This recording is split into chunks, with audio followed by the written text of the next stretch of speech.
there's this concept, but it messed me up when I first thought about it. It's called psychological egoism, and it's where there's nothing that you don't do that is not inherently selfish. That's always going back to you. It's like, well, yeah, but what about when I I'd love to just go to bed, but I stay up and I clean the kitchen so that my wife comes home, she doesn't have to do it. Like, you're doing that. I'm doing that so that she doesn't have to do it. It's like, yeah, but you're doing that because you want to feel good about making your wife feel good, right? Yeah. And that's the one where I was just like, wait a minute, is everything I'm doing selfish? Like even all these things where I'm like volunteering and helping and doing stuff, is it all selfish? Is it all for me? Right.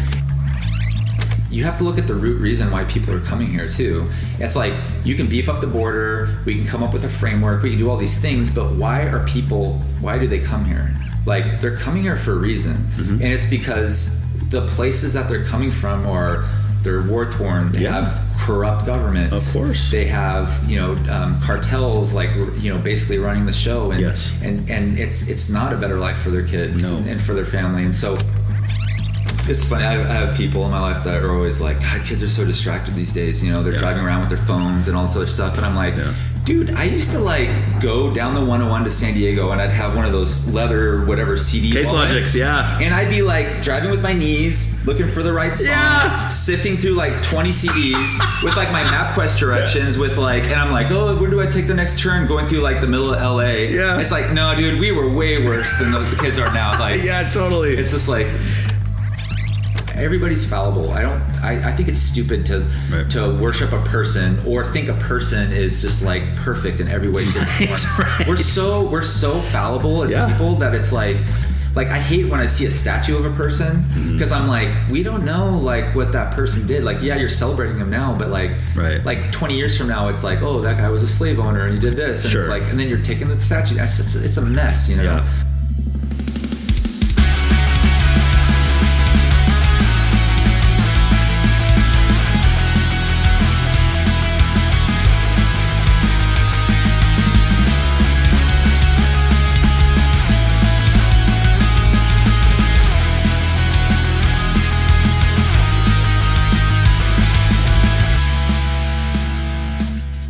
Hey, what's up, everyone? You've made it back to listen to another episode of the only podcast with less ingredients than water, the Why Can't We Talk About That podcast. Please don't forget to spread the word about this show and to leave a review from wherever you are listening from. And even more importantly than that, don't forget to contact me at whycan'twetalkaboutthat@proton.me and tell me stuff. I would love to hear from you, even if it's just telling me what your favorite pizza topping is. If you listen to this episode and think to yourself, man, I would love to be on this show, or even, wow, this guy or girl that I know would be great for this show, please don't hesitate to let me know. Now for today's conversation. For this week's episode, I sat down with an old friend who I hadn't seen since high school, Tim Faes. Tim is a devoted father and husband, and has worked in the field of parks and recreation for over 20 years. He enjoys music, sports, the outdoors, volunteering, and spending time with his family and friends. Also, to his credit, he knows his punk rock, specifically the best kind, 90s punk rock. Anyone that knows me knows that I am somewhat of a musical trivia junkie, and that it's not very often that someone shows me something that I didn't already know. Well, it happened, right here in this episode. And I want to clarify for everyone listening that Tim was indeed correct. Tim Armstrong, of Operation Ivy and Rancid fame, did briefly play in the band Crimpshrine. The greatest bass player of all time, Matt Freeman, however, did not. But Tim Armstrong did. So, Mr. Faes, my hat is off to you. And for the rest of you, enjoy the conversation.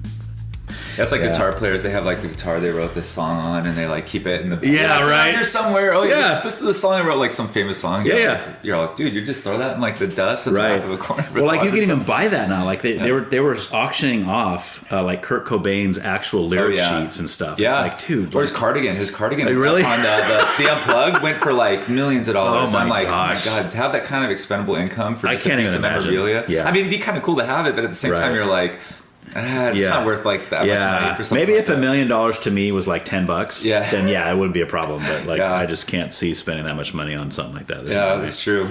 No way, dude. So I used to listen to that Mark Maron podcast, WTF.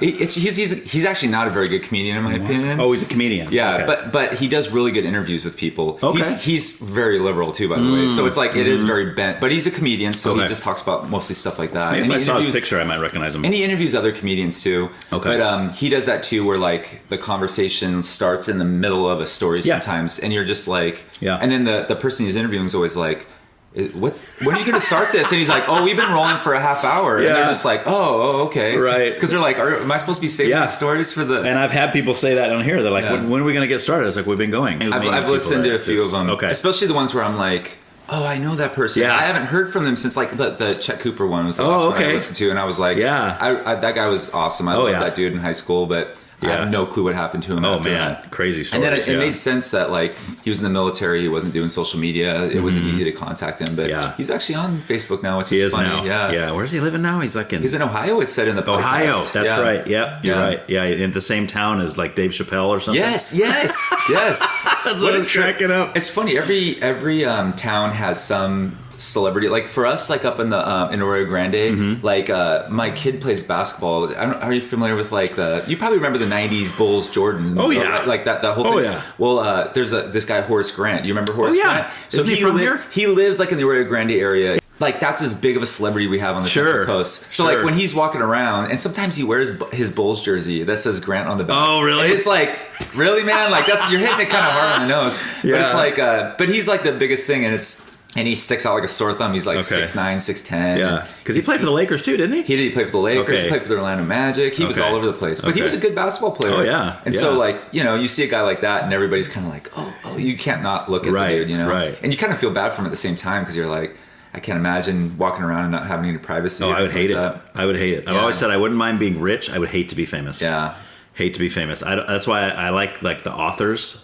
Oh yeah, most authors nobody even knows who that is. You don't know what they look unless like. they're like huge, like the Harry Potter lady or people like that for sure. But like if you're just writing novels that are selling billions of copies, you can walk around. Nobody knows that's you. You walk in a bookstore, like, oh, that's a pretty good book right there. Talking about your own book. They would never have no idea. There was we actually went to a stand-up comedy show last night at the Fremont and Slow. Oh, who played? It's this guy named Hannibal Buress. I don't know if you've heard of him. He's pretty good. He's like a I'm trying to think what shows he's been on. He's in like bit parts in movies, and he's just a funny comedian. But like he was talking about, he's kind of like a hipster comedian almost, and he's like really into the hip hop, R&B, rap world. Oh, okay. And he was talking about how he's not Ross Dress for Less famous. Like he can walk around in a Ross and shop there. But if he goes to Urban Outfitters, he's screwed. Like everybody knows him. They're all asking for autographs.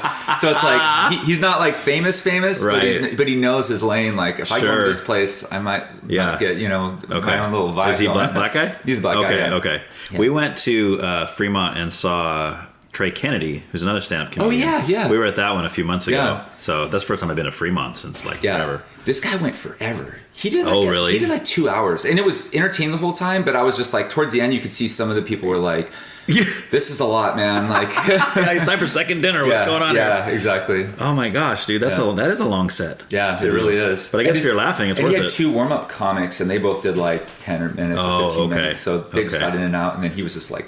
Okay. Wow, dude, that's really cool. So, I mean, so what's going on with you, man? After high school, I think I've talked to you since high school, right? No. I was trying to remember when I first met you, and I'm not entirely positive, but I'm pretty sure we were probably in the same PE class with probably Mr. Jimenez was probably our PE coach, and it was like pick up basketball and whatever else we did in the gym. That's what I remember about you is basketball. And Chet and some of those other guys probably were in and out the whole time. Because I believe you were a year ahead of me. You were probably 96? 96. Yeah, and I'm 97. The same year as Chet, yeah. Exactly. Yep. So I think that's how I knew you. And and I'm serious. There's some people, I'm kind of weird. I'm not really good at anything. I'm not great at anything for sure. But the one thing, at least my wife thinks this, I'm really good at like remembering people and faces and names and stuff like that. Okay. And so a lot of times I'll see somebody like at a store and I'll just be like that's Ryan Hester over there. Oh yeah. And I haven't seen them in forever, unless they've dramatically changed their look or something. But see, I'm like that with faces, but a lot of times I cannot remember their names. Sometimes I can't do that. I'll see people everywhere we go, and it drives my wife nuts sometimes. She's like, everywhere we go, you know somebody. I was like, well, I've lived here my whole life. Like, what do you expect? Like 47 years I've been here. So, and my wife's the opposite. Like, I'll be like, we've literally been at this person's house 8 times. And and she's like, I don't remember them. And I'm like, how can you got that? It's like they were at the first birth of our daughter or something. It's like oh my gosh, that's too funny, man. So I'm always having to cue her in on, this person from this thing. Yeah. But but I think that's when I first met you. Yeah. And then obviously I always had, really good interactions with you. Yeah. And you're a really cool guy, really nice and kind to me in high school, and I remember that. Which is a lot to say, because there was a lot of people I wasn't nice and kind to in high school. So I don't remember. I can't imagine you having that kind of vibe. Yeah? You were not like that. Okay. I mean, maybe you were, and I just never saw it. But you were always super cool to everybody. So well, that's good to know. I remember that about people. It's how they made you feel, how they treated you. Yeah. That went a long way for me back then, because high school's not an easy time for most people. No. So my kids are going through that now. Okay. But so graduated from Rigetti in '97. Yeah. It's funny because I was listening to the Czech podcast, but I did the same thing a lot of kids did that weren't really high achievers. I just kind of gravitated towards Hancock. Okay. And kind of just went through the motions there for a while. And then I finally, I had a couple of teachers that taught history that really inspired me. And so I decided, you know what, I think I want to be a history teacher. Oh, no way. A single subject history teacher. Okay. And so finally got my AA degree at Hancock, transferred to San Diego State, where I eventually met my now wife. Got my degree in social science. The degree's long. It's social science in preparation for a single subject teaching credential. That's the name of the degree. Wow. And so, but, during that time, and, I always knew I had some anxiety issues as I was growing up. But they really started rearing their ugly head and that's typically what I've heard, like a lot of mental health issues start kind of getting worse in your not like your early adulthood for the most part, and kind of your late teens sometimes. Sure. And so, I mean, I didn't know what it was. For the longest time, I thought I was just having digestive issues. I was really skinny. I was I'm about 6 foot, 6'1", and I was like 155 to 165 in that range, Wow. And so I didn't know what it was. I was going to the doctor trying to figure stuff out. Decided to do my teaching credentials so that I could actually teach in San Francisco. So then we moved to San Francisco. Oh my gosh. And within the first couple of weeks, I started having like panic attacks, one after the other, like to the point where like they wouldn't shut off. And that's when I started finding out, and this is pretty early on when, mental health's a lot, I don't know, it's not as taboo maybe as it was for... it's come a long way. I mean, it's really bad with our parents' generation, but like even us when we were in high school, like you kept that stuff to yourself. That was not something you wanted to talk to people about. Yeah, it was almost embarrassing.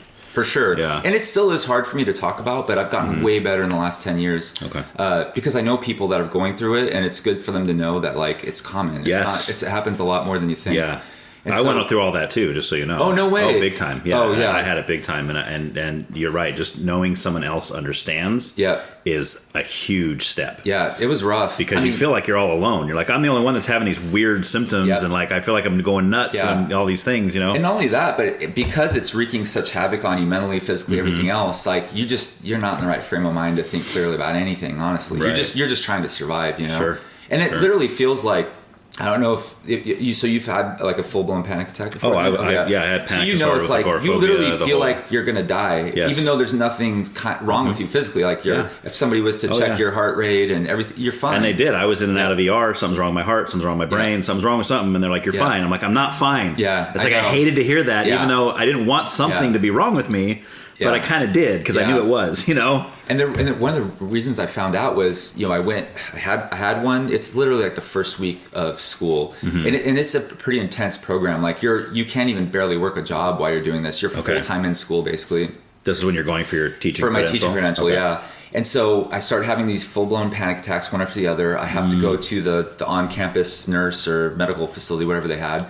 And they gave me some sort of medicine. It was probably like Ativan or something like that. Yeah. And like immediately I just felt this wave of just like relaxation, and everything went away. And I was like, oh my God, this is completely psychosomatic. Like something's going on here and I need to figure this out. Yeah. And so I dropped out of the program. I ended up never getting my credential. Oh, no way. Yeah. I mean, I had to. There's no way I was going to be able to exist with and be dedicated to that and try to take care of my mental health at the same time. And were you married and living in San Francisco at the same time? No, we were still dating at the time. Okay. Yeah, Gotcha. we actually lived together and dated for like almost 6 years before we actually got married, which seems pretty long from most people I talk to, Okay. But and then you finally heard that Beyonce song and decided to put a ring on it. I think we always knew we wanted to be together. Like, we weren't unsure. It's just, I don't know. We just didn't. We weren't ready yet. We weren't settled anywhere yet. You know. Okay. And did you meet her? I forgot where you met. Is she from around here? Yeah, so it's funny. She's from Atascadero. Okay. But I never knew her. I mean, that's just far enough away that you're not going to really cross paths. But we met in San Diego. And then obviously we had some things in common because our family grew up on the Did you go to school in San Diego? Yeah. So I went to San Diego State and she went to San Diego State. And that's where we both got our undergrad degrees from. Oh, nice. Yeah, so dropped out of the credential program. We moved back to the Central Coast to be close to family while I kind of tried to figure stuff out. Mm-hmm. And then I started looking for like a part-time job, just something to kind of, you know, I had to do something. I wasn't going to just not work and do this. So I was playing this stupid game called disc golf. I don't know if you've ever played Frisbee golf. I have. I'm terrible, but I played it. Yeah. It's fun. I was playing it at this park called Howman Park in Atascadero. Okay. And I saw this flyer that said they were looking for seasonal help, you know, in the when it gets busy in the summer. Mm-hmm. And so I put my application in and got that job. And I've been with the county for 20 years now as a park ranger. So, nice. Yeah, I ended up getting on full time. I've done a bunch of different certifications. So what kind of stuff do you do for work then? So right now, as I've moved up through the ranks, I'm considered a supervising park ranger for what's called the Salinas District. Mm-hmm. So that's the furthest part of the northern San Luis Obispo County. Okay. So like Santa Margarita Lake, it's like a camping facility with trails and you know, like boat launch ramps and things like that.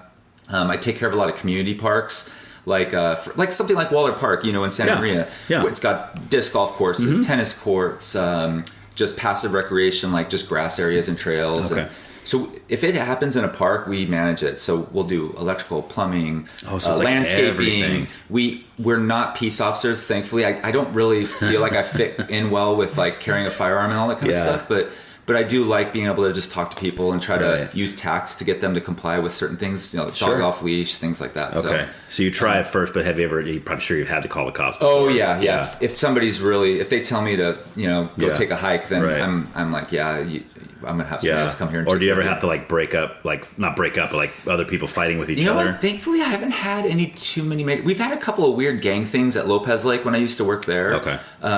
But yeah, usually when it gets to that point, the cops kind of already know what's going on. Okay. So. Okay. But yeah, I mean, I've just been immersed in parks. That's cool, man. I eat, drink, and sleep it. I love it. That's awesome. I have a degree in something completely unrelated, which is pretty common these days. Yeah, but see, I love hearing that. Like when people are like, I was going for this, and then I just needed a job, and then I went this way. Had no ambitions to go that direction, and now you love it, and you've been there forever, and you love it. That's awesome. And looking at it too, if I would have gone into teaching, it would have been difficult to have panic disorder, anxiety disorder, and take care of kids and try to, versus now I'm like, I have a small group of people I manage and we get along really well. It's just the right number of people that I can deal with. Okay. And I'm outside. I get to exercise as part of my job. It's really beneficial for my mental health, my physical health. Okay. Did you grow up like loving being outdoors, camping and all that kind of stuff? Okay. We didn't really camp a lot, but my dad was a hardcore hiker. I from a very young age had hiked every single trail on the Central Coast, like Montana de Oro, all the slow ones. We'd go up further North County, Big Sur, down into Santa Barbara County around Lake Cachuma, all those areas. He loved hiking, so he'd always let me take a friend with me. We'd pack a little lunch in a fanny pack, and we'd go hike a trail. So I met your dad. Oh, no way. He came into the library one time. Oh, no way. And he was checking out books. My parents are big time into the library. And I saw his last name. I go, Faes. I go, are you related to Tim Faes? He goes, yeah, that's my son. I go, I went to high school with him. This was probably 4 or 5 years ago at this point. Yeah, which library are you at right now? I'm at Santa Maria now. Okay. But I've been all over. I started in Guad. My mom comes in there still, I think. She was helping teach like sewing classes there. Oh, really? Like yeah, I think they were holding there for a while. What's her first name? Paula. She wasn't running it, but like she was helping somebody that was running it. So, because she's like... Anytime I've got like, the seam broke or something, we save up all of our kids' clothes and our clothes. We go home. They still live in my childhood home in America. Oh, that's so cool. And she'll like sew and fix everything up. That's awesome. Yeah, it's pretty funny. Yeah, I bet maybe if I saw her, I might recognize her face. But they're those kinds of people that still rent DVDs from the library and like they go there for everything. My dad loves. He just consumes novels. Yeah. Yeah, I think it was mostly Orchid. I think I saw him in Orchid was the time Yeah. I saw him come in, but I could be wrong on that. But because I've been all over the place. Oh, that's awesome. But yeah, I'm mostly in Santa Maria now. But Yeah, I'm on the board of directors for our union, so I work closely with the SLO County library system. Oh, okay. So it's the libraries are awesome. yeah. Well, I got some people that used to work Santa Maria that working for SLO County libraries now, nice. too. Yeah, there's a few people up there that work over great. there. So yeah, that's really cool. But yeah, that's where I'm at now. Okay. Just I got 2 kids and just trying to keep them alive and healthy. Nice, dude. How old are your kids? Daughter's 16, just got her driver's license, and my son is 13, and he's in junior high. Okay, so your younger 2 are the same age as my younger 2, almost. Oh wow. My daughter's 17, just got her license. So Yeah. I'm going, Yeah. It's always nerve wracking. And then we have a 15-year-old son. He's the youngest. He's the baby. But then we also have a 23-year-old son. And then a 27-year-old daughter who is actually right now, as we speak, in labor with my grandchild. Gosh, are you serious? Oh, yeah, I'm dead serious. Which hospital around here? She's at French. Oh my San gosh! Luis, yeah. Are you gonna have to cut out? No. Oh, okay. So they decided long ahead of time that they want it to be just her and her husband and the doula, and they're being very private about it. So we're kind of respecting their wishes. Yeah. I mean, they're still texting me and keeping me updated. Yeah. But her water broke last night, and they just slept through the night at home. Gosh. They went to the hospital like 9:30 this morning. So it's probably going to be at least this evening before, because it's her first one, so it always takes longer. God, but that really makes me feel old now. There's just so many people I know that are like, they have grandkids now. Oh, yeah. I'm too young for this stuff. Yeah, but when you start young, dude, I mean, I was only 20 when she was born. So right. My wife was, I was 19, she was 17 when she got pregnant. Yeah. So we weren't ready for that. We weren't expecting that. I was like, oh, guess what? So, we just started young. And she, she didn't start very young because, like I said, she's 27. I think I already had 3 kids by the time I was 27. Yeah. So it's their first one. They went to school first, did it right, got jobs, and kind of doing the responsible thing, which is admirable. It's like, oh, you're not following in my footsteps at all. Yeah. Well, that's kind of what you hope that you could totally go like, this is something I would have done different if I could have. Yeah. Maybe you can take this advice and kind of play it forward. Right. Yeah. Hopefully. Yeah. So that's exciting. So that's what's going on with us. But good for you. Yeah, man. It's fun stuff. But so then I'm at the library, like I said. I also deliver pizzas twice a week. I heard that in that one. So I've run into Pat Silva a couple of times. I didn't know he had taken over that Ricky's Pizza though. Yeah. His wife. Him and his wife. Yeah, they bought it. He was a solid guy in high school too. Oh yeah, great guy. Yeah. I thought he worked for like a HVAC company or something too. Okay, so he doesn't do a whole lot. I shouldn't say if he listens to this. Sorry, Pat. I'm not saying you don't do anything. He was on an episode too. He was, yeah. So was his wife and his son. Oh, I didn't know that. Yeah. Okay, I saw the other Silvas, but I didn't know how they were related. And his brother. Oh actually, my gosh. Doug was on the show. I didn't know it was so nepotistic over here. But what's funny though, the last episode I released was a girl named Alyssa Silva. Okay. No relation. Oh, okay. Other than that, she worked at Ricky's with me. Oh, that's funny. So that's the funny part. When I heard her last name, I was like, "Are you related?" She's like, "No." Yeah. But Pat's still doing the HVAC thing. Okay. And Jen, his wife, is running the restaurant. Oh. She's really running it. I mean, he's in there. Like in fact, I just worked with him a couple nights ago, but that was the first time in a while. But their son, who's like 24, he's like the head cook and manager. Like he's doing all that, and then Jen's doing all the. But it's two restaurants now too. It's Ricky's at night, and then it's Lovey's Deli in the daytime. Oh, but the same building, same everything. Yeah, we switch out all the line. And it's still over there by like that Spencer's shopping market, whatever that's called anymore? No, it moved from there. Okay. Yeah, it's been away from there for a while. It's over by Cold Stones now. Over in Old Orchid. Not Old Orchid, but like South Orchid, on Clark. Yeah. Yeah, you got that auto store, and then you got, it's right there. I know exactly what you're talking about. Yep.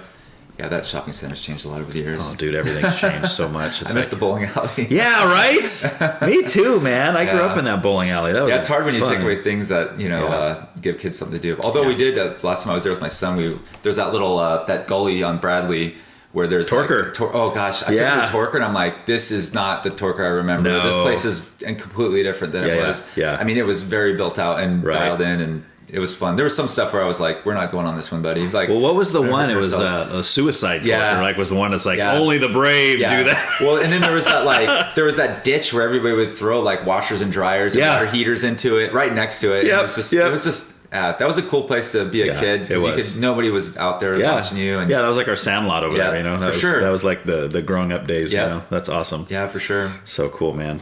All right, well, cool. Let's jump in here, man. All right. We're gonna. I always ask 3 questions just to kind of 3 questions to kind of get you. It's going to be about the 3 topics we're going to get into, but you don't need to flesh these out right now. They're real short answers, and then we'll get into it later. So the first one is, if you had to choose any genre of music to be your favorite, what would it be? If you had to pick one. Based on, do you listen to Spotify? That's a funny story. Oh, okay. I don't. Okay. I'm the one person in the world that doesn't have Spotify, but and everybody and their mom has been trying to give it to me, let me get on it, and it just never works for me. There's some things about it I don't like, but it at the end of the year it gives you this. It's an algorithm, right? So it throw things your way based on your listening styles, but it also keeps track of all your statistics of what you're listening to. I saw that. It's like year-end review or something. And so if based on its data, I consume indie rock, independent rock pretty heavily. I mean, I'm all over the place with my second, third, fourth, fifth, whatever. Sure. But for some reason, I think probably because that's the music that like really happened from maybe the last part of high school, kind of up until current. It's kind of going away a little bit now, but that's probably the genre I listen to the most. Cool. But I'm everywhere. I'm a huge punk rock fan. Nice. I like old country and some of the alternative country that's being made nowadays. Sure. We have a lot in common. I listen to hip hop and rap, you know, I'm not like super into it, but I go to concerts and see, artists and stuff like that. So I like everything. You like everything. Yeah. Nice, man. But indie rock would be the one that, cool. for whatever reason. And politically, do you tend to lean more left, more right? I would consider myself pretty progressive, so left. Pretty progressive left. Yeah. Okay, cool. And in one word, describe your spiritual beliefs. So I've definitely looked at it, but I would say, God, it's 2 words technically. Oh, you can use 2 words. I need to change that question. People's like, just one word, what? An agnostic atheist. Okay. I had another agnostic atheist on here, and I had to ask what that meant because I always thought those were 2 completely separate things. I would think from listening to, again, I don't want to keep going back to the Chet Cooper episode because that one really struck out, but he would seem like he was an agnostic atheist based on the definition I saw of it. Yeah, probably. But I don't know. Okay.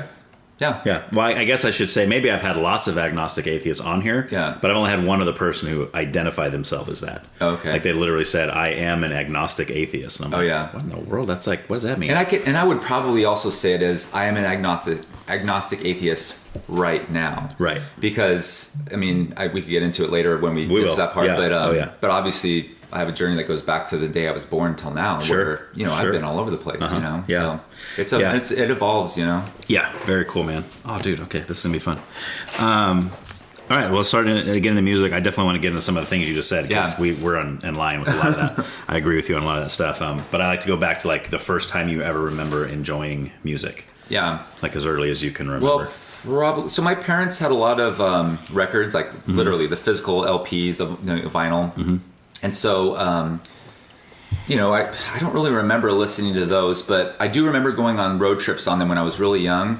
And they probably had just a couple of tapes. Okay. They would listen to the oldie stations and stuff like that. But the tapes they had were like the Beatles' greatest hits or like Meet the Beatles. Like, pretty much Beatles. And so like we'd go like to visit friends in Fresno or something. Mm-hmm. And you'd go from side A to side B and back and forth. And you'd get into areas where there was no radio. Like it was too fuzzy. My dad didn't want to keep changing them. Unless it was Spanish or country. Yeah, exactly. Right? Or Spanish country. Yeah. And they couldn't find the right channel. So they're just flipping that tape over. So, me and my brother, he's 2 years younger than me, we memorized every single Beatles song you could possibly imagine. Oh, that's so cool. Yeah. So you liked it when you were a kid. Oh, I loved it. It wasn't just that your parents were kind of pushing it on you. No. Well, I mean, they did, but you enjoyed it. We didn't have an iPad in the car. I wasn't going to read in the car. So you enjoyed it, though. You did actually enjoy the music. Oh, yeah. Okay. Oh, yeah. And I still, to this day, like, it's a cop-out to, like, put them in your top 5, but it's hard to not say the Beatles are not, like... I mean, they write good songs and they sound great and they made concept albums and they touched a lot of different types of music and it's definitely one of those ones that almost everybody that's like white. And not white. That's true. They span the whole thing. Yeah. But I mean, there's a lot of people that hold to Lennon and McCartney being the greatest songwriting team of all time, and I think there's probably some truth to that. Probably, yeah. But that's probably my earliest memory is just that tape getting flipped over and over again. Okay. But and you said it was like a greatest hits. Yeah, exactly. Okay. You know, but I wasn't. I was listening to whatever my parents were listening to as well, and I probably didn't start forming my own musical opinion until you got your own boombox or radio in your room, and you could start listening to your own radio stations. Sure. And then you get the tape and you could record it and all. Yeah, that right stuff. from the radio. Yeah, I have like songs I hear to this day where I can hear like the DJ talking over the first 5 seconds of the song, or like the last 10 seconds of a guitar solo as it fades out, and it's like I still remember what he says. Yeah, it's like I listened to that so many times. Yeah. I still remember recording off of like Casey's Top 40. Yeah, exactly. I used to get up early in the morning. I think it was on Saturdays at like 6 a.m. or something. I'd get up. And back then, 6 a.m. was early. Yeah. Now it's like, if I sleep till 6, that's sleeping in for me. But back then, it was like I would get up. I was setting an alarm just to get up so I could listen to Casey's Top 40. Because I want to say it was from the East Coast. So it was 3 hours ahead. So it was going to be early here. But yeah, I used to record. I'd wait for my favorite songs to come on and record them. Yeah. Because that was like all I could do back then. I remember it coming on. Like, so we'd go to church, we'd come home, and that's when it would come on. Oh, so really? It must have been Sunday mornings, or maybe they played it on Sunday morning too. So here's what would be funny: like if the first broadcast of it was like 6 a.m. and the next one was like 10, that would be really funny because it makes that sense. whole time I was getting up at 6, I didn't even have to. Be like, no, dude, it came back on again like 4 hours later. It's like, oh, that's funny. That would not surprise me at all. But but that's what I remember doing, is getting up early and doing all that. So, but do you have like right now as an adult and stuff? Do you have a favorite like Beatles album? Oh man, that's a hard question. It changes a lot. Okay. The old music is good, but it's definitely not. Yeah. It's what it is. You kind of had the boy band phase. Exactly. But their later albums their concept albums were really good. It's probably Abbey Road, I would say. Okay. Sgt. Pepper's and the White Album and Let It Be, they're all really good. But Abbey Road probably sticks out to me as being their best. That's a cool one. Yeah. That's one that has that like 6 songs together at the end. Or whatever. Yes. Yeah. Like Me, Mr. Mustard, and Me, Mr. Mustard. Dude, Lennon was writing weird stuff back then, man. Yeah, it was. Lennon was like into that stream of consciousness stuff, where it didn't make any sense. He just linked things together. So. Right. Yeah. Is your probably favorite album currently? I would say that's pretty. Might pretty change accurate. in a couple months. Ask you the same question. I know. Yeah. So then, as you're kind of getting into like your own, like you said, junior high, high school, what kind of stuff you listen to at that point? Well, honestly, it kind of started in elementary school too, but that was mostly just listening to popular radio. You know, like the stuff that everybody liked. Like I don't know. I remember what was that one song? Warrant Cherry Pie. Oh yeah, Poison had like a couple of songs. Oh, like Rose has their so kind of the hair band stuff. Yeah, but then I also liked the pop stuff like Janet Jackson and Michael Jackson and Bobby Brown and like all those other things that were on the radio and Belle Biv DeVoe and all that kind of stuff, and then Boyz II Men was like right there in junior high. And then I think in junior high is when the grunge stuff just started to come out for me. I think I was in 7th grade when Nirvana came out with Nevermind. That was 89. And then Pearl Jam with Tenton, and there was a few others out there. But and then I was with that whole rock background, like the Beatles, all the other stuff. It was pretty easy for me to just kind of like slip right into grunge. Okay. And then grunge introduced me to punk rock. Nice. And so, dude, our story is almost exactly the same. I didn't have that person in my life to like somebody usually has a brother or a cool uncle or something like that. Like my parents were good, like with introducing me to music, but like they did not like punk or grunge. They were not going to touch that stuff. Really? Interesting. But they weren't telling me I couldn't listen to it necessarily. They didn't like me watching MTV. I'll say that. Mine neither. Yeah. In fact, they used to block that channel on our TV when you could do that. Okay. And my little brother figured out how to unblock it. And so when they would leave, we would watch MTV, and then we'd hear the garage door open, and he would block it, and we would turn the TV off. See, that's what I was trying to tell my wife. It's like we put all these restrictions on our kids' phones and on the internet. And stuff. They do. I'm like, they find ways. It's like being in prison. Everybody finds a workaround. They find something. Yes. Like, how's that guy have a phone in his cell block? Like, somehow he figured it out, man. Dude, that's so... I cannot believe you said what you just said, though, because that's almost my exact story, but except that I listened to nothing but hip-hop. Oh, yeah. And rap my whole life. Yeah. And I hated anything with guitars. I didn't want anything to do with any of it.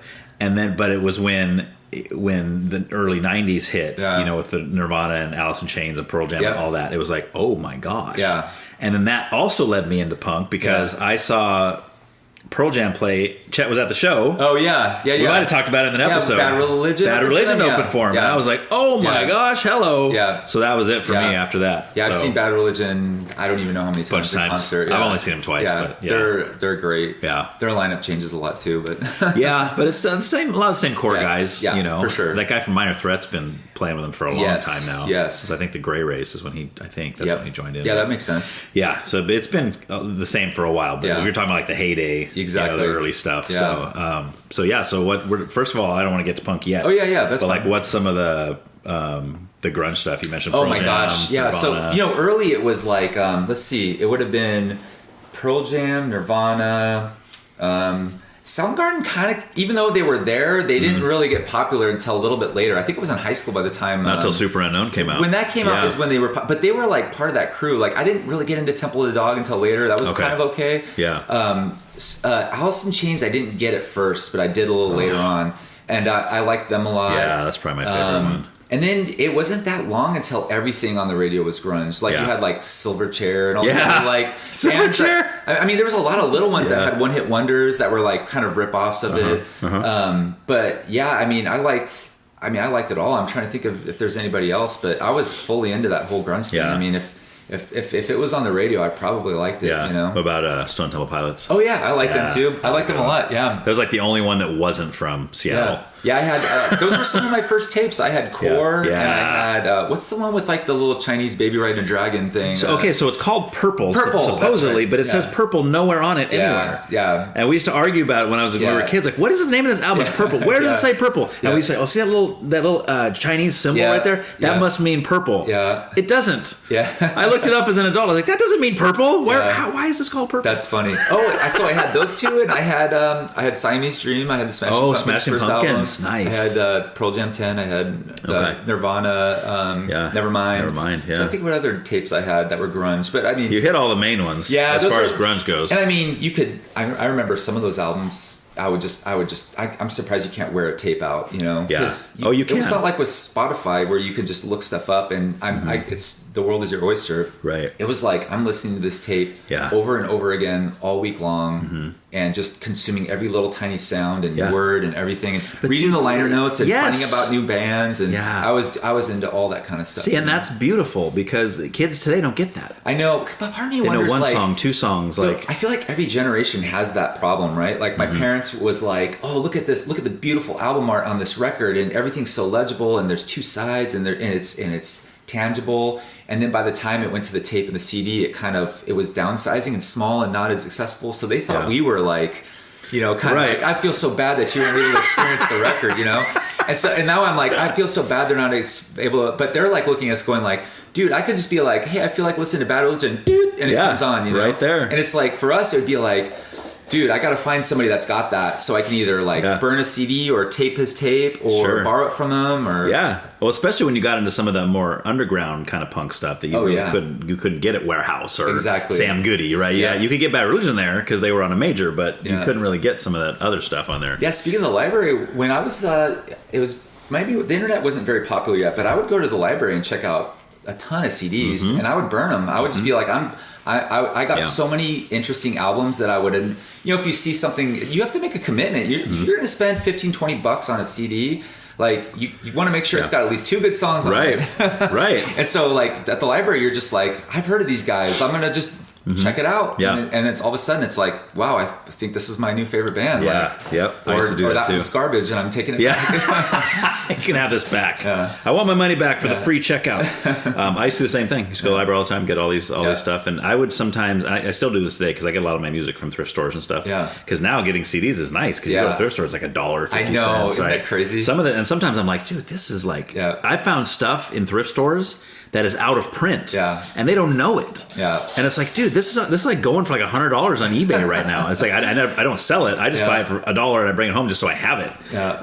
But yeah, I found a lot of stuff at the library. I used to go through and look through, and sometimes just like the cover. Oh yeah. Or even if the band has a strange name or like a cool name, I was like, I wonder what that's like. For sure. I'll just grab it. Like I'll check it out. Sometimes it sucks, and I just get rid of it. It's like, this is terrible. And sometimes like, oh my gosh, like you said, sometimes it's like, this is growing to become one of my favorite bands now, you know? And it's like, I would have never even known to check them out. Yeah, for sure. So, It's funny. I have people in my life that are always like, God, kids are so distracted these days. You know, they're driving around with their phones and all this other stuff. And I'm like, dude, I used to like go down the 101 to San Diego and I'd have one of those leather, whatever CD Case wallets. Logics, yeah. And I'd be like driving with my knees, looking for the right song, sifting through like 20 CDs with like my MapQuest directions with like, and I'm like, oh, where do I take the next turn? Going through like the middle of LA. Yeah. It's like, no, dude, we were way worse than the kids are now. Like, yeah, totally. It's just like, I can actually talk to Siri and it'll change stuff for me now, which is like, I don't know. I think that's a little safer than what I was doing back then. It is a lot safer, and I had to start doing that myself because I would still, even on my phone, trying to find the right album and stuff on my iPhone and stuff. But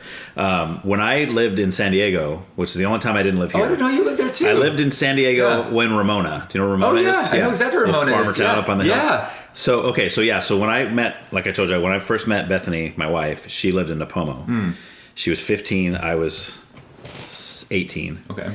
And her parents moved like a month after we met. Oh my God. Yeah, they moved to San Diego.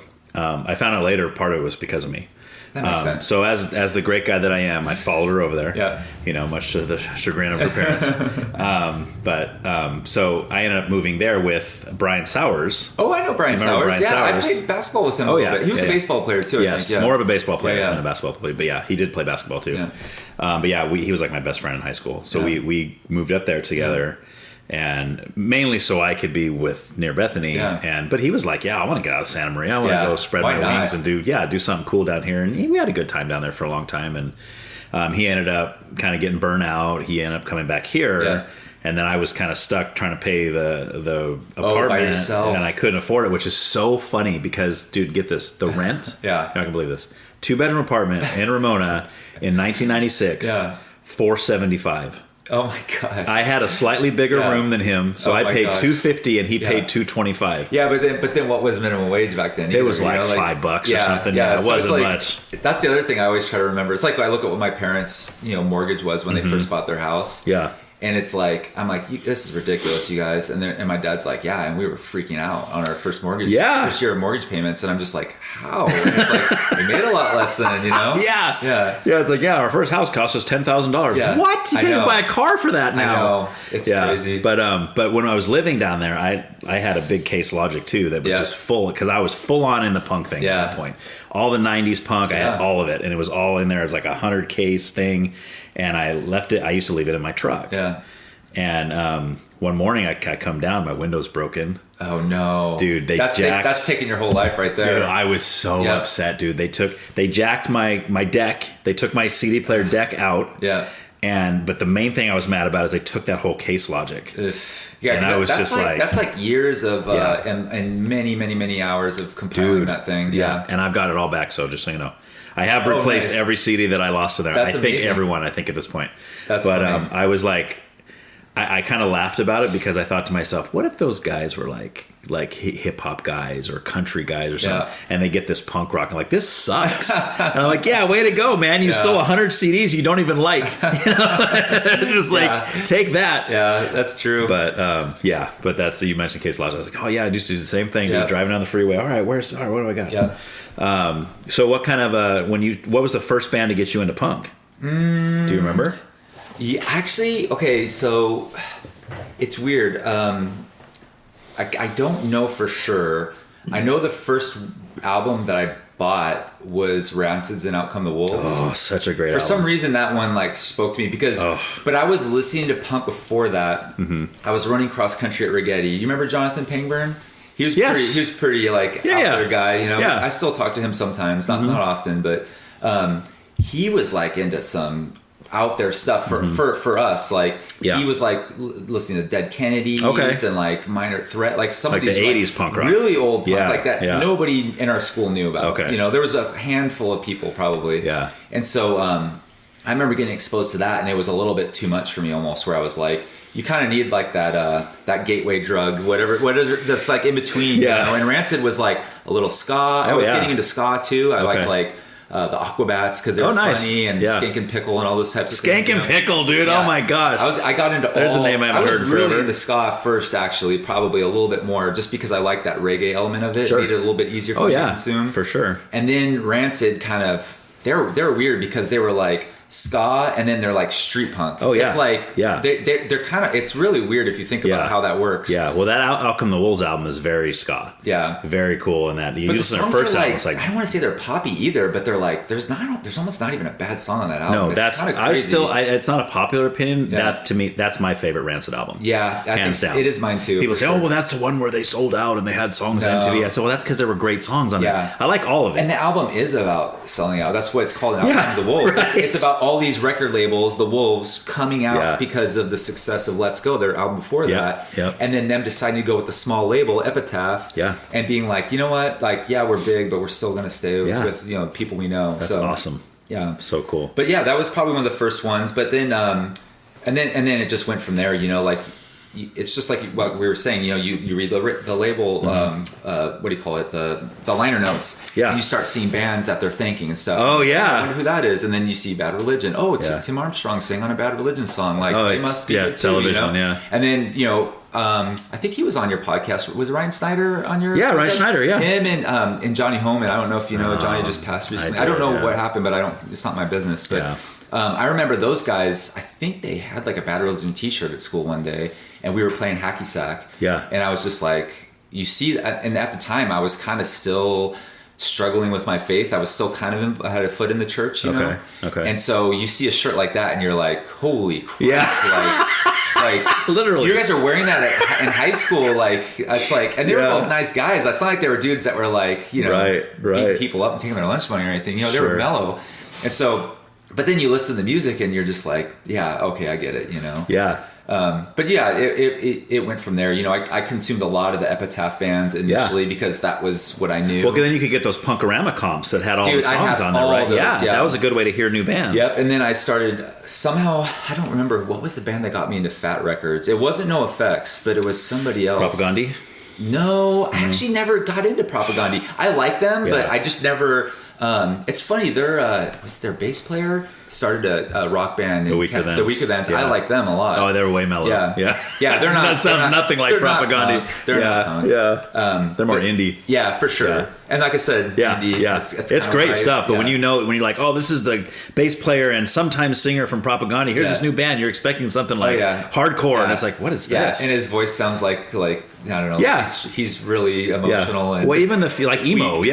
Even the few songs that he's sang on a Propaganda record, like Anchorless. Yeah. Anchorless. You're like, what the heck is this, dude? Like, really? Yeah. Followed up by like these hardcore punk riffs and like crazy. Yeah, but I got into everything. And then I'm trying to think. So my very first concert was my friend Shannon O'Neill and my other friend David Winfrey. Mm-hmm. We went to a Rage Against the Machine concert in Irvine. Dude. What year? It would have been 96, 97. So it was right when I think it's Evil Empire was the second one. Right when that came out. Parade, I wasn't ready for Rage Against the Machine when they came out because they came out really early. Yeah. In fact, I would have said, actually, now that I think about it, Rage was in there with those original grunge bands. Okay. I was listening to them back then too because I had another buddy, Matt Reynolds, who also went to school with us. Him and his buddy Andy Nelson, that we would play pickup basketball with them, and they would play that in the background and pump themselves up. That first album? Yeah, the first time you hear it, it's like, this is insane. Dude. But so we went and saw them, and this was like, they actually recorded this concert for like an album they did later. They did this Ghost of Tom Joad cover for, it's a Bruce Springsteen song. Yeah. And there was literally like, I'm just out of high school. I might have still been in high school. And I've never been in a mosh pit. I've never been to a concert. And the first one you go to is Rage Against the Machine. It was, I'm telling you, dude, Ryan, I was so scared. And I have anxiety issues. And I didn't know about gosh, dude. And so there's like, I'm not kidding. I don't know how they built these bonfires, but these people are literally building bonfires up on the grass area at the top of the meadows. Yeah. And they're not even shutting the show down. No. They're just letting it go. That's nuts. And he's literally like singing about anarchy and burn down the system, and he's cursing and he's angry, and it's just like, I'm just like, oh my God, this is unbelievable. Like, I was like equally scared and like drawn to it at the same time. Right. And like the first time I got in a mosh pit, and I was like, you went in there? Oh yeah. Well, I didn't go in there willingly. It was definitely a what's the word I'm looking for? Involuntary? Peer pressure. Oh, it was peer pressure. Like literally, you go there with 3 people, and then the other 2 people go in, and you're by yourself. Yeah. And then they come back, and they're telling you, "You got to try it. It's amazing. It's amazing." Okay. So I finally pushed myself into it, and it was fun. I'm glad I did it. It's a blast. Because I'm not really a risk taker. I'm not into that kind of stuff usually. No. So I was never a mosh guy anyway. In fact, I think the only mosh pit I've ever been in was Involuntary. Yeah, I'm not into it. And it was at either. that Pearl Jam show, and it was when Bad Religion was playing, because we got kind of pushed towards the front. Yeah. And we're like in it. I was like, oh my gosh, I guess I'm in the mosh pit. I mean, there's always some big guy like swinging his arms around. Yeah. And there's people that are just not, they don't have positive intentions. And so I'd prefer to stay away from that type of, like I love like angry music where you're getting out a lot of whatever. And, sure. And I enjoy that people can do that, but it is not my forte. And I wasn't built to be in there. A trip, dude. Yeah, that Rage Against the Machine's first album is probably in my top 5 best albums of all time. It's insane. And I like the stuff they came out with later with Bulls on Parade. Oh yeah. And what was the next Battle of Los Angeles? Yeah, that one was pretty good. They were too. good, but like that first album. Yeah, you're not gonna. Oh my gosh. And so the Wu-Tang Clan was supposed to open for them, and for some reason they canceled. And then the Foo Fighters, who almost nobody knew about at that time, opened for them, and they were actually really good. Yeah. I was actually shocked at how good they were. I'm not a huge fan of them now. They're kind of, I don't know, they just feel like generic rock to me. Yeah. I don't disrespect them or Dad anything, rock, as they call it. Right? Yeah, I guess so. But it just, I don't know, it just doesn't. It's just not my thing. But and then my second concert would have been a Rancid show. Okay. And then we went on the Sunset Strip in Hollywood. Oh, and no I think way. we saw them at the Palladium? It might have been the Palladium. It was one of those little, I mean, it was pretty ratty in there. I mean, there's gutter punks sleeping on the side. Yeah. It was eye-opening, you know? That's cool. And then I just would go to every punk show I could go to. And the Vans Warped Tour, I probably went to like, I don't know, like 10 consecutive Vans Warped Tours. So I was just consuming like every band, good, bad, or otherwise that I could. And that's how I was. I almost got introduced to every band from then on live. Like people didn't even tell me about them. I would just see them. And then I'd go right to their merch booth and just get their stuff and support them. You know? I never went really to any shows until after high school, and it was almost always at Ventura Theater. Oh yeah. But even then, like there's so many '90s punk bands that I've still never seen. I've never seen Pennywise. Oh yeah, I've seen them. I've never seen like Strung Out. I've never seen. There's a list. Oh yeah. But I did end up seeing a bunch of bands I had never heard of until. Like I wish I could remember who played and when and how and who opened up, but I saw somebody play that I was there to see, and the band Ignite. Oh yeah, they were one of the openers. Oh okay. And it was right after the Place Called Home album came out, and I was like, oh my gosh, this is. And within like a month, I had everything that they had ever put out, because I was like, these guys are great. So there was lots of times like that where I would like hear a band for the first time live. Yeah. And I always like the opener bands, like because it's usually some local band or something. It's like, oh, here's my demo tape, and I still have all these demo tapes. And when I lived in San Diego, dude, everybody was in a band. They all had their demos, and I still have a bunch of those, and that's really cool. How long were you in San Diego for? When did you move Not back? long, 8 months. Oh yeah, so you were gone before I came there. So yeah, it wasn't very long. I would have gotten there in 2000. Is when I moved there. Oh, that's. I'm sorry, I didn't finish my story. That's what I was getting to. Is that once Brian moved out? Oh yeah. I was trying to do it on my own. That 475 on my own. Couldn't do it. I kept losing jobs because I was a great guy back then. Yeah. And I ended up eventually. I would either sleep in my car. Yeah. Or crash at a punk rock friend of mine's house that I had met when I started working down there. I did an episode with him too. That was pretty cool because he introduced me to a lot of bands. So that's awesome. Yeah, my favorite band to this day is 15. Okay, and which a lot of people have never heard of. No, he's the one that introduced me to him. Yeah, they were on Lookout Records, which is more of a Op Ivy was on Op Ivy. Yes. Yeah. Okay, so funny story. So when a band called Crimp Shrine. Yeah, Crimp Shrine is where Tim Armstrong and is it Matt Freeman, the bass player? They both came from Crimp Shrine. No, they came from Op Ivy. No, but they were in Crimp Shrine. Are you for a while. sure? I'm positive. Because so from what I understand, Crimp Shrine was this Jesse Michaels from Op Ivy was the original singer. He left to start Op Ivy, and the guitar player Jeff started singing, and then that's when Crimp Shrine kind of took off. Well, you're going to have to clean this up at the end of the podcast. Yeah, you'll do the research. I will. I'll be like, he was right. Yeah. No, I got no problem. You're right. Yeah. I hope. No, I don't. I am not certain enough with some of these things that I could ever tell you that. But if you know, no, I'm wrong. But if you know Crimp Shrine, so Jeff Ott, who is the singer guitarist for Crimp Shrine, he's the one that started 15. Oh, I didn't know that. Crimp Shrine okay, broke that's awesome. Yeah. And in Crimp Shrine, he had a real. Like a real raspy, almost a guttural kind of a singing voice. Well, when he started 15, he started singing like clean. Oh, yeah. and raspy to the point where, again, because I heard 15 before I ever heard Crimpshrine. So when I first heard 15, I thought they had 2 singers. Oh. That's how cool it was. That's awesome. And then when I learned that it was the same guy, in the same song. Yeah, like that's crazy. in between verses, sometimes in the same breath. Yeah. I was like, dude, that's so cool, right? Yeah. It's like, that's so neat. And I just fell in love with it from then. But yeah, a lot of people haven't heard of it. But but anyway, so I'd either crash on his couch or whatever, and I just did that for so long. And I was like, I can't do this anymore. So I ended up moving back here, and then I would go visit my girlfriend, and then she ended up getting pregnant when she was still living there, and I was still living here. So then she moved back here, and we lived with my parents for like the first 3 years of my daughter's life. Oh, wow. And then we moved into low-income housing, and we were there for like 10, 12 years or something, and then we moved in here, and we've been here ever since. So. Oh, good for you guys. Yeah, it's nice cool. over here. This it's a nice neighborhood. Is brand new to me. Oh, yeah. I wasn't here when we were kids. Yeah. What was here? Like fields? It had to have been. It's hard to imagine, right? There was nothing I can remember. It had to have all just been strawberry fields. Okay. It's just like that whole Blosser area that was all strawberry fields. Santa Maria's built itself out quite a bit. Yeah, yeah. Well, I mean, even like Napoma was even worse. Like when I first met Bethany over there was nothing over there. Yeah. They barely even had a grocery store. Yeah. Now it's like all this stuff. Everyone's like, it's like a city now. Yeah. You know? But let's get back to what. Yeah. So what do you remember? Like we were talking about the first band that brought you into Fat. Do you remember who that was yet? Oh no, I can't. I'm trying to think of some other ones. Good Riddance. Look at it.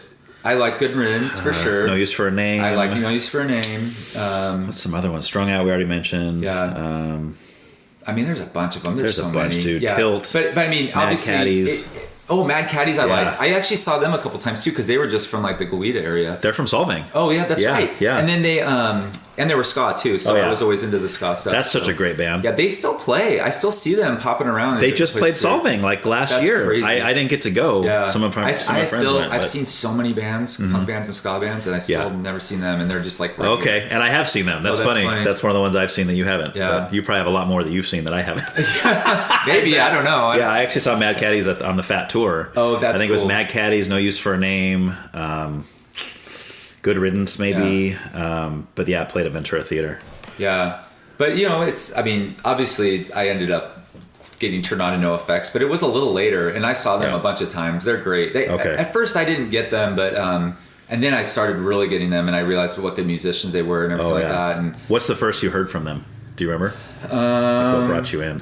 It was probably Punk and Drublic. Okay. It might have been Heavy Petting Zoo. They were pretty close together, I think. The one after the other, yeah. Yeah, I think they were, huh? Yeah, White Trash was before. Yeah, but those other ones I hadn't heard before until like I got into them through those two, and then I pretty much consumed everything. The first one I ever heard was the live album. Oh, okay. I heard They Suck Live. Oh, yeah. That came in between Punk and Drublic and Heavy Petting Zoo. Okay. And then and I just fell in love with it. And it was cool because it had a mix of songs, like all their hits from everything. And Bob's on there, all that, Linoleum and all that. And plus it's all mixed in with their being funny and from the stage and everything. Like, I don't know how to explain that to people if you haven't seen them, but it's like, it's almost not quite, but it's like seeing a good stand-up comedian and a punk musician at the same time. Right. And it made it so that every show I went to, like there's some bands I could see, like I have buddies that still go to punk shows a lot. And one of them the other day is like, hey, let's go see this. There's a Bouncing Soul show down here or whatever. And I'm like, dude, I've seen them 10,000 times. And I'm old. I'd rather spend my time with my family or on a band I haven't seen yet. Sure. Like, I just can't anymore. Yeah. But No Effects, it was like every time I went and saw them, I was like, this is a completely different. Yeah. And it's as entertaining as the very first time I saw them. Plus, it depends on if Mike's sober or drunk or I know. And he was all over the place. Yeah. Dressing in drag. Yeah, right. That dude. You never know what you were going to expect. Yeah. I actually missed him on their final tour. I was kind of. I did too. Yeah. My buddies went and saw them, and a bunch of mine went too. I had seen him so many times though that I don't have any regrets. Though it's like I saw him. Yeah, I've only seen him once. I saw him once in Ventura Theater. That was it. Oh yeah, it was a good show though. That's good. It was probably. I think it was right after Heavy Petting Zoo had come out. I don't think. The next one was So Long and Thanks for All the Shoes. I don't think that one came out yet. I think it was in between. But they might have played a few songs. In fact, they did. They played. What's the first song on that album that's got the awesome... I don't know. I can't remember that album as much. I know all the It's songs. My Job to Keep Punk Rock Elite. Oh, that gotcha, one. Yeah. I think they played that one. Yeah. Because I remember going, oh man, this is cool, and I've never heard it. That's funny. That's you remember who opened for him or no? Dude, I don't Probably see. Hard, huh? It's hard because they all blend together. Yeah. But I know that might have been... You know what? That might have been Pulley. Oh, okay. You know Pulley? Yeah, Pulley and H2O and all those bands Okay, play together. I remember those guys. Yeah, I think it was Pulley. They were on every compilation album too. Yeah, well, because they came, they were 10 Foot Pole. Yeah. And then when Scott left and started Pulley, and then 10 Foot Pole kept going with their guitar player started singing. I've never seen 10 Foot Pole, but I saw Pulley, and I thought and I want to say it was right when they came out. I think the Esteem Driven Engine just released. Because they were kind of new. They were like the opener. But everybody knew him because it was like, oh, that's Scott from 10 Foot Pole, you know? And plus he played for the Dodgers and that whole deal. Oh, that's funny. So. Yeah, but I mean, punk rock's been a huge part of my life. It's funny, I still like it. I mean, I still occasionally will find like who's the old punk band I was listening to recently? There's been a couple where I'm like, I don't know why I never got into them, and I started listening to them. What was it's like a Stiff Little Fingers, like an Irish punk band. Yeah. And there's this album called Inflammable Material, and I'm just like, how did I never hear this? You know, and it's like it's probably one of the top 10 punk albums of all time, at least on like these lists that these music snobs make. You know, But it talks about the troubles that happened in Ireland and all that kind of stuff, and it's just solid. Yeah, and it's like it's crazy sometimes how you just have these little. I don't know. Yeah. These blind spots and something just kind of comes out of nowhere. But I love that. Yeah, I do too. I love that all that is out there because like you said, to this day, I'll still hear a band that I've never heard. Yeah. And it's from the 90s. And in fact, just the other day, do you know Sabin? Yeah. Sabin Brock. Yeah. So we had lunch a couple weeks ago. He went to the same elementary school as me. Oh, really? Yeah, we're Pine Grove guys. Okay, so he's a big punk rock guy. Yeah. In fact, he's now singing. He was in a band for a long time, I remember. For instance, Was he like a tattoo guy or something? He still is. Oh, he is. Yeah, he's still got a shop right across from the library downtown. But yeah, he went to the NoFX final show. Oh, that makes sense. He totally went. But last time we met, he's like, dude, I forgot who he went to see. But he said, this band, have you heard of this band called Cigar? Uh-huh. I said, no. Yeah. I've never heard of him. He goes, yeah, he was one of the best punk bands I've ever heard. Huh. I said, shut up. Yeah. Really? Because he likes all the same stuff as me, right? And I was like, no way. He's like, I'd never heard of him. And he goes, they had an album come out in the 90s, and they were kind of on hiatus for a long time, and they had another album come out in the 2020s. Yeah. That was on Fat. Oh, wow. I said, they were on Fat, and I've never heard of them? I said, are you kidding me? He's like, yeah.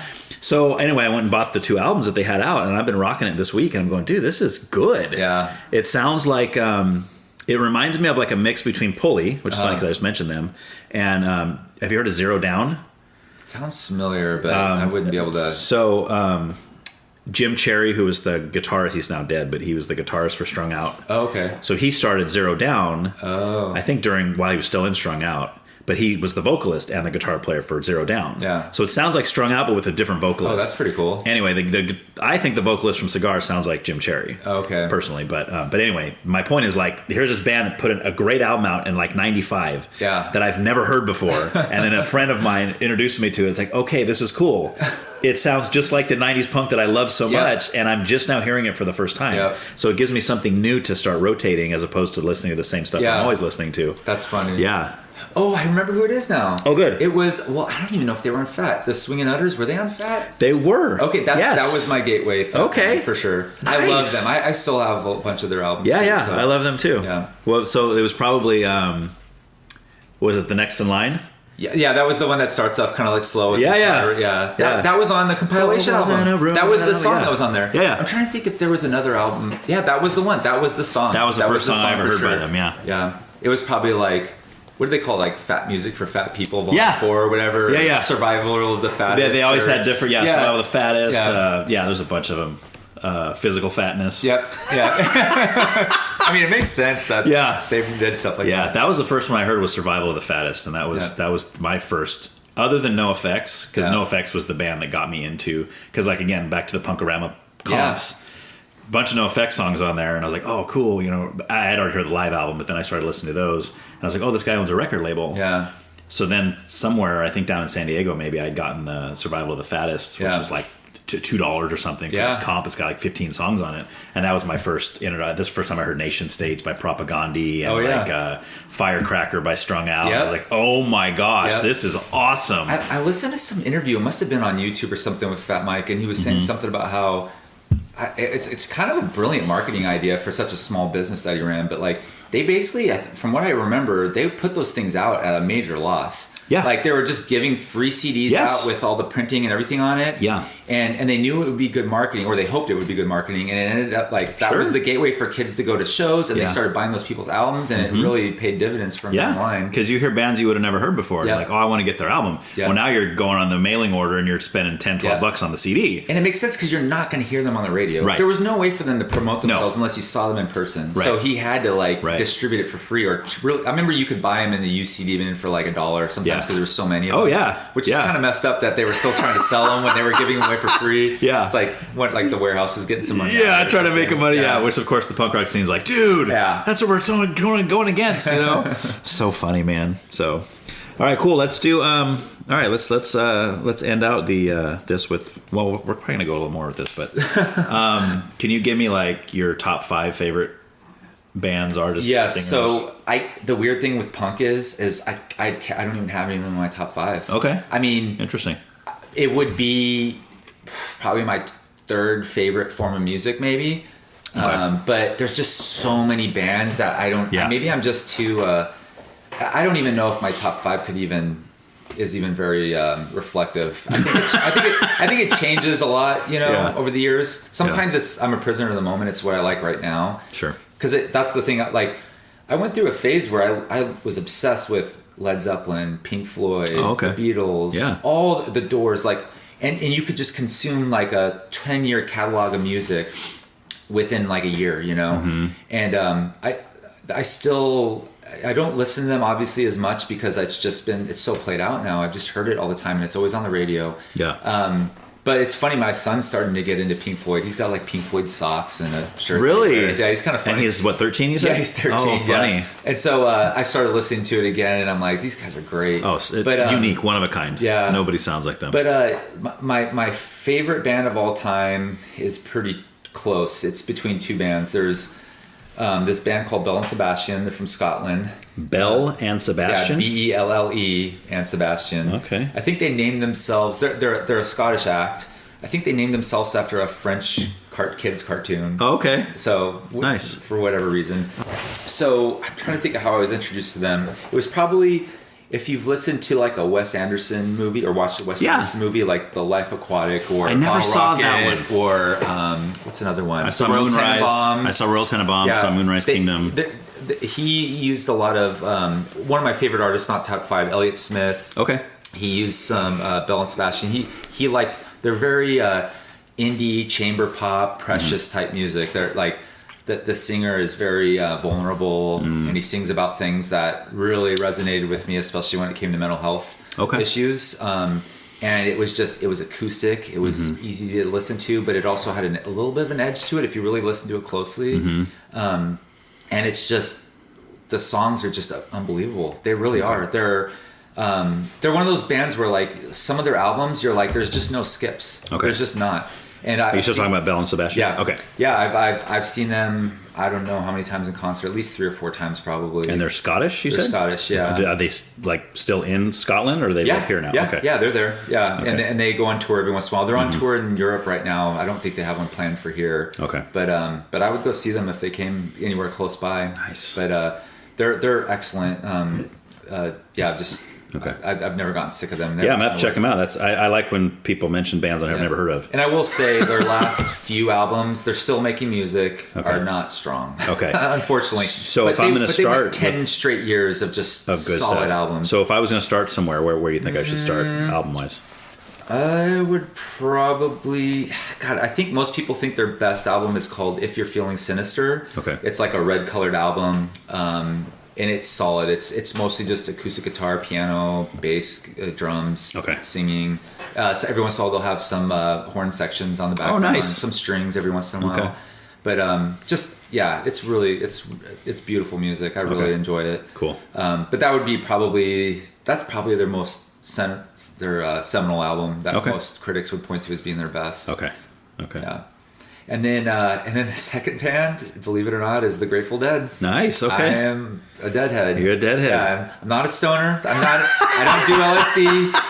Usually those go hand in hand, right? No, I'm not. I mean, I'm not against people that do that stuff either, but it's just not my deal, you know. But I've loved them from the very beginning. I've loved everything, the mythology of the Grateful Dead, their story. One of the reasons I moved to San Francisco is I just was born in the wrong era. I should have been born in the 60s. I love everything about what San Francisco was like then. It just seems exciting, and anyways, whatever. But and their band just changed so much over the years, from like kind of like this acid trippy weird band to like this country rock almost for a while, and then to like almost like jazz. Like it's interesting. It's unbelievable. That's a band I really haven't explored a lot. Yeah, and I get it. Like, they're not for everybody, dude. My wife hates them. Hates them. She's like, anybody that plays a guitar solo, I don't want to hear it in my car.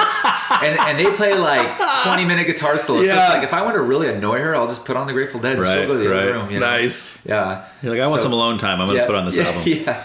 That's funny. But yeah, for some reason, those two bands are definitely, I would say they're probably 1 and 2. And then there's a bunch of stuff after that I like too. Like, oh gosh, I'm trying to think who else would be on my list.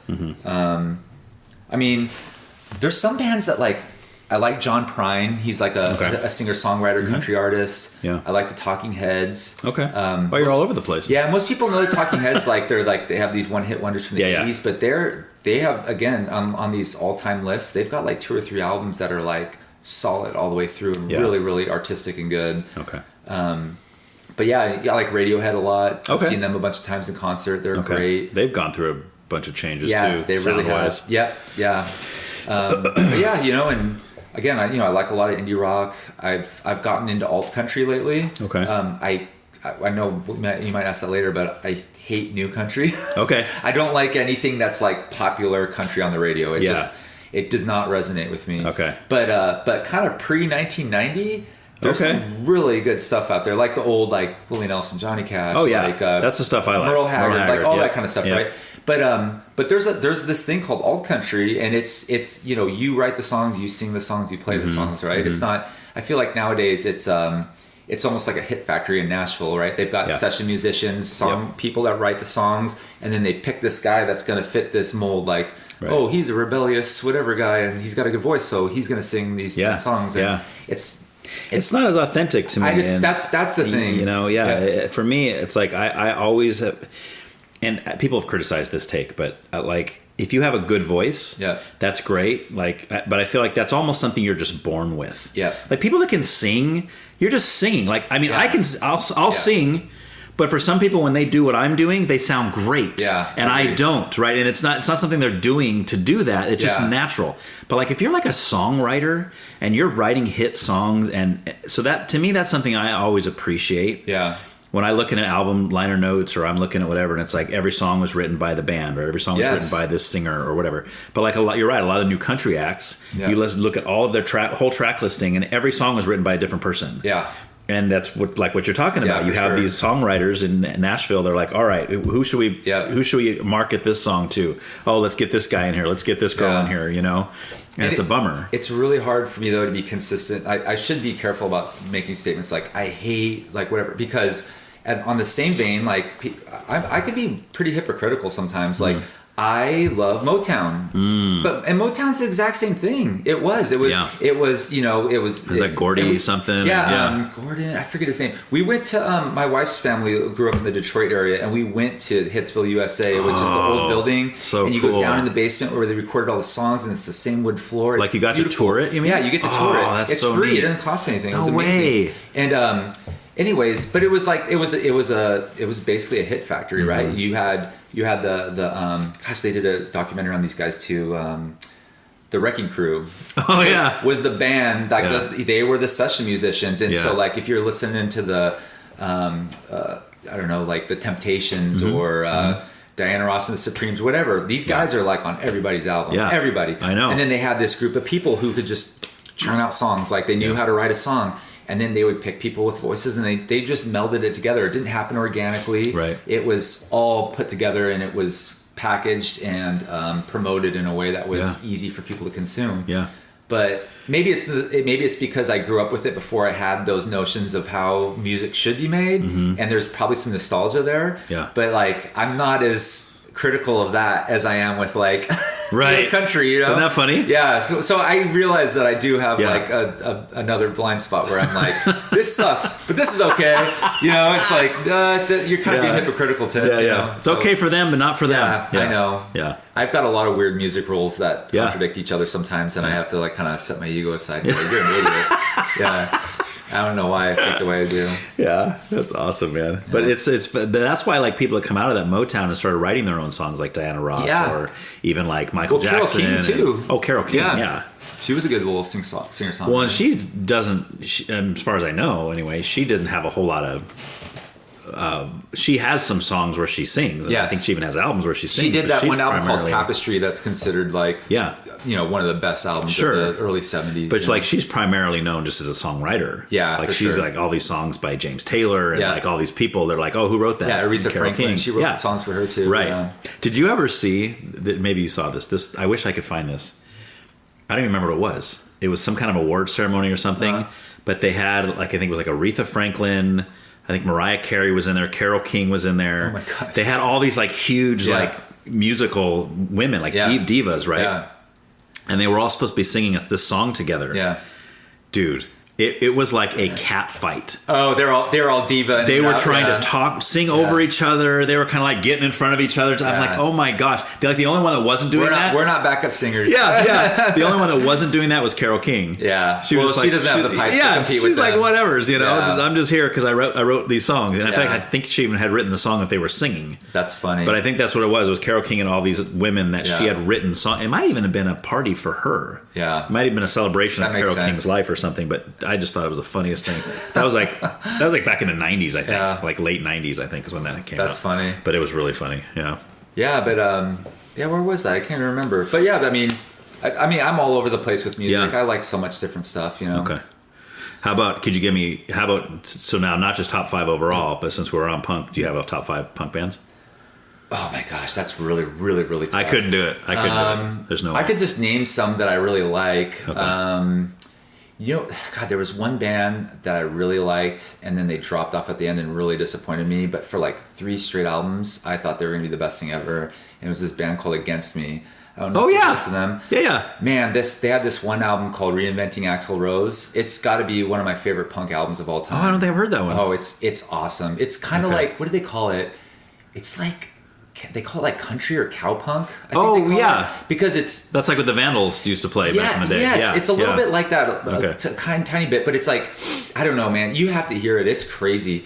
Yeah, it's like punkabilly. But and I went to a few of their shows, and I have never been to a concert that had that much energy. Okay. Where like every single person, it's packed to the gills, and it's a small venue usually. Yeah.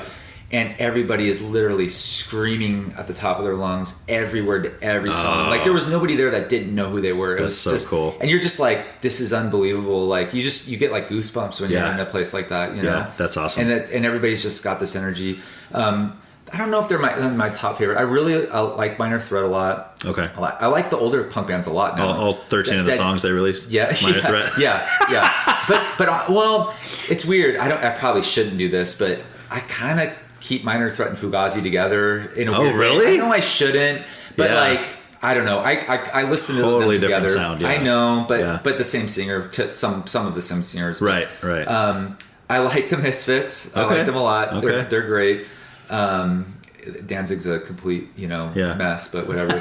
But it works for what he's doing. Yeah, I like the short songs and stuff like that, and they're poppy, and his voice is cool. Yeah. I still like Rancid. I like Op Ivy. Okay. I like the Swingin' Utters a lot. I've seen them a bunch of times in concert. Okay. See, I've never seen them. I would love to, but I've never seen them. They're solid. They still play, surprisingly, occasionally here and there. Yeah. I'm probably missing a bunch. It's really hard. It's funny when somebody talks to you about it. You're like, oh, I know that band, and then you're like, and I've seen them 5 times. Yeah. It's like, but on the spot, I'm just like, I don't know. I do the same thing. That's what I'm saying. Like I've had people ask me like, give me some of your top bands, and I'll do off the top of the head. Yeah. And then later I'm like, dude, I didn't even mention like my favorite band or whatever. You know, I always do that. It's like, oh, yeah. But that's cool. I mean, that's what it is. You know, it's right now. So very cool. All right, man. Well, we'll. Oh no, I forgot to ask you. Bands or artists you can't stand. I've gotten a little better about this because, especially because my daughter she was bragging. She showed me her Spotify Wrapped at the end of the year, and she's in the 0.01% of listeners that consume Taylor Swift this year. Okay. And that would be the kind of artist that I could not stand like Taylor 10 years Swift ago. Yeah. Okay. I just don't like stuff like that. But yeah. I've learned to appreciate it, and I've also learned to try to be less critical about like all kinds of music. Yeah. Like for instance, like, I mean, obviously I told you I'm agnostic atheist. It's hard for me to listen to Christian music just because that's predominantly what it's going to be singing about. And so if you're not like in that group or whatever, it's just hard to consume it. Just like if I was evangelical Christian, I wouldn't want to listen to death metal all the time, you know? Like, at least the satanic kind. But I respect it, and I know that it's good, and that it's not just, you know what I mean? Like, I respect it. That's it. Yeah. So that's why I can't, there's not a band I can say I really hate, but there are things about music that turn me off, which is the one, and my friends that just drives them crazy about me, is when usually when it's an original band, especially the band that made most of the music, when a main member leaves and they continue on as that band, nope, it's not that band to me. I'm with you. I can't. It's especially if it's the singer. That's the worst. It's like, go ahead and continue on, but like change the name of the band or something, right? Yeah. But or like, I know this one just happened recently because this is a good litmus test. So like, I'm not a huge Rush fan, but I like them and I respect them. Oh, I saw that. Yeah, they got the new drummer. And Neil Peart is, as far as drummers go, was, you know, you would think a drummer would be the most replaceable probably person, right? Because as long as you can keep the beat, unless you're Neil Peart. But that dude was writing the songs. He's considered one of the best rock drummers. If not the best. Yeah. Maybe him or John Bonham. He was like, there's 3 people in that band, and he was like probably the primary guy in that band. So it would be interesting to still hear them, but to me, it's like, you should call yourself something else. Something else. That's where I respect the Dead, because they changed themselves from the Grateful Dead to the Dead, or to whatever else. Oh, did they really? Now. Yeah, they're not the Grateful Dead when anymore. Jerry Garcia died. When he died, So they've never reformed as the Grateful Dead, and I respect that, but I also won't watch them either, because I'm like, I don't want to see John Mayer singing Jerry Garcia's parts. He's not the one who got in there, is he? Yeah, John Mayer's the guitar player. Shut up! Yeah, the pop singer. John Mayer? Yep.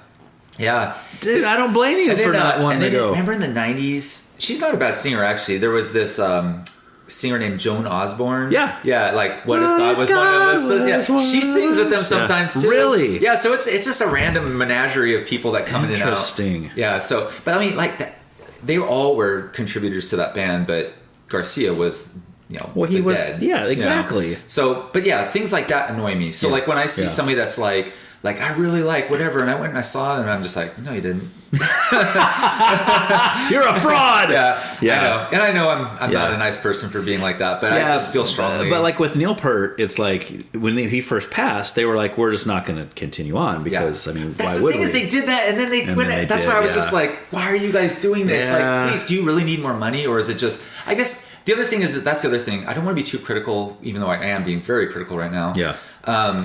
I mean, it's their life. Like, it's. Yeah. Can you imagine like being on stage? Like, I never was a musician. I like toyed around with acoustic guitar, but I was never in a band. Never tried to be in a band.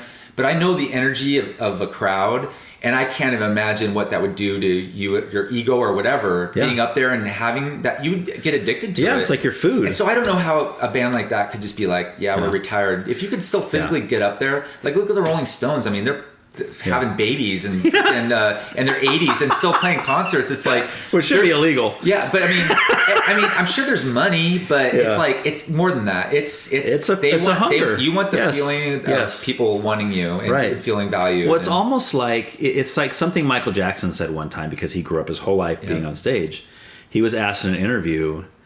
You might have saw this, but they asked him. They said, why? I forgot exactly what the question was. Like, do you get nervous on stage? Do you ever get like anxiety to be up on stage? He says, you know what? To be honest with you, actually, you know what? To be honest with you, no. He says, you know what? To be honest with you, is that the Weaker Thans? Yeah. Yes.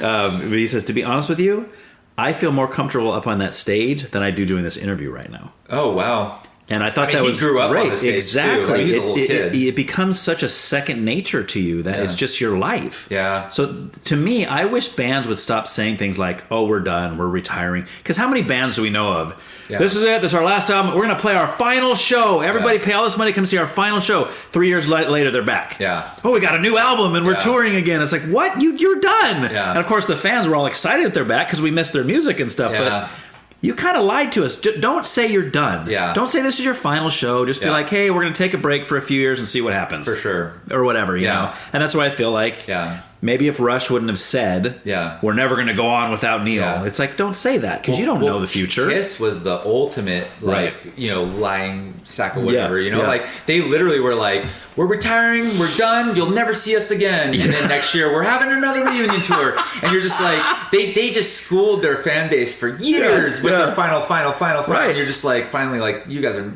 once you're dead, we'll believe you. Yeah, you know? Right. Which one of them just did the guitar player, Ace Frehley. Yeah.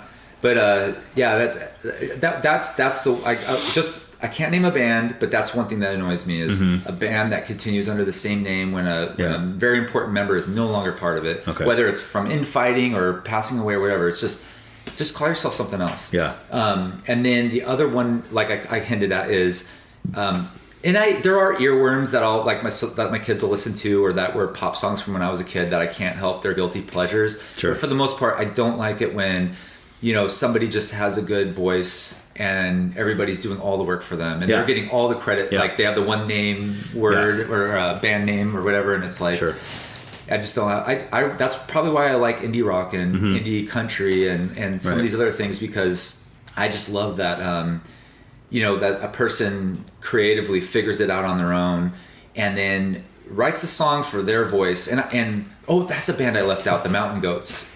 They're another band that's one of my favorite bands of all time. They're an acoustic band, probably the best lyricist I've ever heard in my life. Really? Oh yeah, his lyrics are insane. The Mountain Goats. Yeah. I'm going to have to check that out too. Anyways, what was I going to say about that? If you listen to the Mountain Goats, there's a 99.9% chance you're going to hate them. Oh, okay. The guy's voice is rough. Does it sound like a mountain goat? No, but it's not probably far off. Okay. But I don't know, man.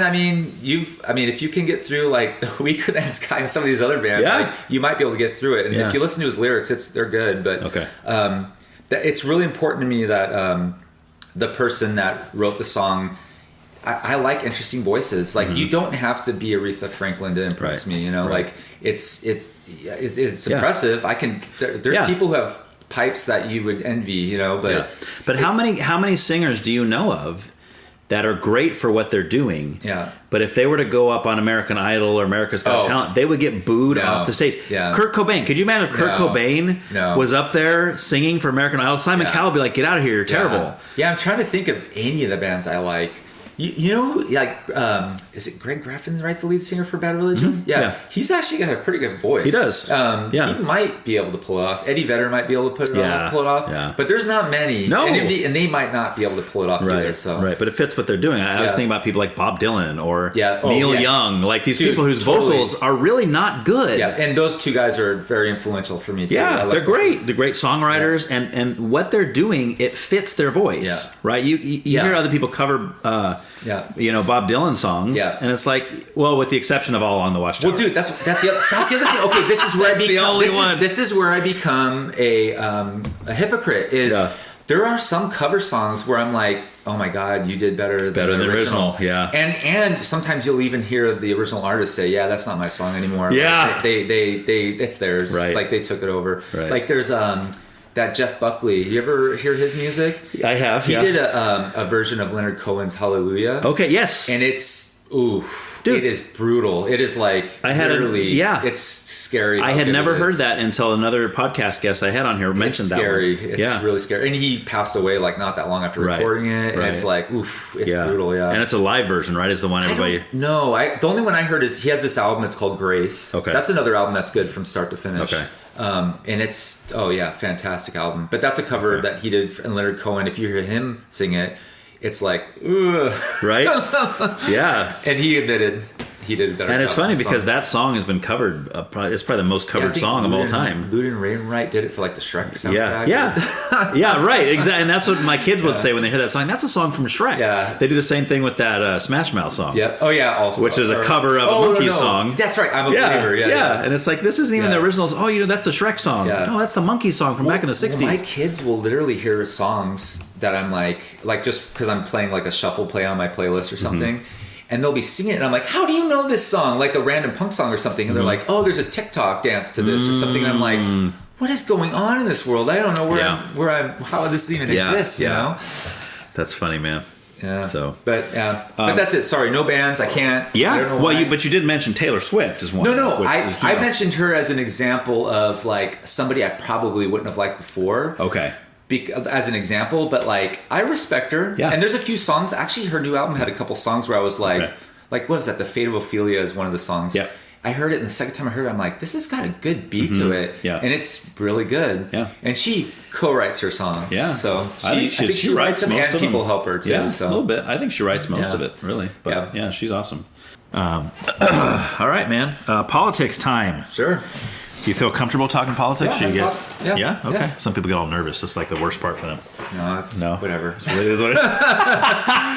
I can't control anything. So kind of walk me through. You mentioned you're progressive, leaning left. Yeah. Have you always been that, or did you kind of get there? I don't know. I mean, I was pretty apolitical for a long time.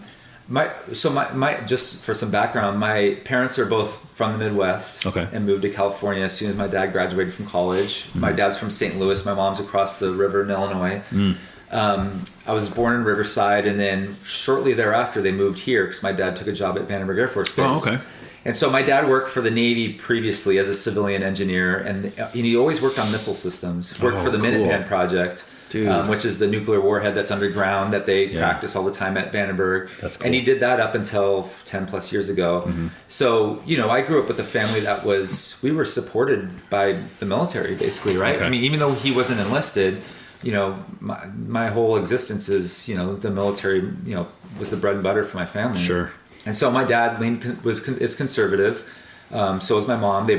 My dad grew up going to Catholic school. My mom grew up in a Presbyterian church. Okay. And so they always had conservative values. And honestly, growing up, I don't really feel like there was as big of a divide between Democrats and Republicans. Oh, there was not. No. I mean, they still obviously had their differences, but well, now there's a divide between Republicans and Democrats and Democrats. Exactly. It's like all these divides everywhere. For sure. But they were always able to reach consensus somehow. Like neither one of them got what they wanted, but they kind of kept each other in check. And I haven't always. I mean, now that I'm older and I understand it, or I think I understand it better. I'm not convinced the two-party system's the best thing for our country. Oh, I'm with you. But at the same time, like it's what we have, and it was better when they were able to, take care of things within their own party and then find a way to reach it. Because I think it's good to have. It's like a marriage, really. Honestly, like there's sometimes where I feel strongly about something and my wife feels the opposite. But we love and respect each other enough that we reach compromises sometimes. Yeah. And because we know that we love each other enough that we want to stay with each other, Sure. And I think our country is missing that a little bit now, and where both parties are so they either have an extreme right or extreme left part of their party that's not willing to reach consensus and it kind of holds them hostage. Right. That it's really difficult for the people that are more centrist to find ways to be like, hey, I'm not getting exactly what I want. You're not getting exactly what we want, but we're going to have something that's going to kind of work for everybody. Yeah. Because it's impossible to please everybody. You just can't do it. Not with as many people and for as diverse as our country is. Right. And everybody wants their own specific thing. You're creating policies and funding things for the masses. So but yeah, I'm trying to think. Probably when I got to college, and I still hadn't. I didn't vote when I was 18.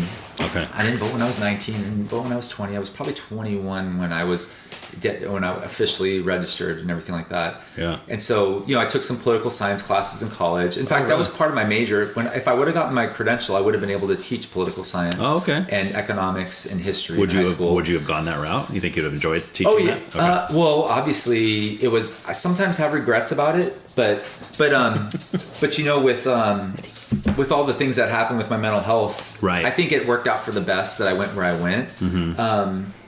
I would have hoped that I would have been able to have taught political science without showing a specific bent. Isn't that hard? I don't know how they do it, but yeah. I can't remember because I took it with, it would have been, was his name Wagner? Yeah. Wagner was probably, Mr. Wagner, yeah. And I don't remember if he was left or right, but I don't think I was as keyed into that world when I was taking it back then. He is a huge Grateful Dead fan. Oh, that's funny. I used to play basketball with him at the YMCA all the time. Yeah. I wonder if he's still teaching. He was last I talked. He used to come in the library all the time pre-COVID, and I haven't seen him since. Oh, that's funny. So I don't know. But yeah, he used to come in and check out all these Grateful Dead albums. And, But yeah, it was definitely. I took a couple of political science courses in college and started learning a lot about politics, and then that's when I started really like getting into things. And this was like during the George Bush era. At the time, we thought that was the most polarizing thing we'd ever seen. Yeah. And people were starting to, that was when things started really kind of pulling to both sides, being like, nope, I'm on this side of the fence, you're on this side of the fence. Right. And then it kind of went a little bit back and forth. And then obviously now it's just kind of out of control. Yeah. But makes you wonder what the next 20, 30 years are going to look like when our kids are our age. Yeah, I don't know. And it's just, and I'm also one of those kinds of people that even though I'm very progressive and liberal, I always find myself voting for people where I'm like, this is not ideal. Like, this is not the person that I would choose if I had a choice, but I think that's everybody. It's the lesser of the evil for me at this point. And I know both sides are doing that every time. Right. It blows me away when I meet somebody who's either like, and I don't hate using these names because I don't like talking about, everybody's fallible. I think it's stupid to worship a person or think a person is just like perfect in every way, shape, or form. Right. We're so fallible as people that it's like I hate when I see a statue of a person because I'm like, we don't know like what that person did. Like, yeah, you're celebrating him now, but like 20 years from now, it's like, oh, that guy was a slave owner and he did this. And it's like, and then you're taking the statue. It's a mess, Yeah.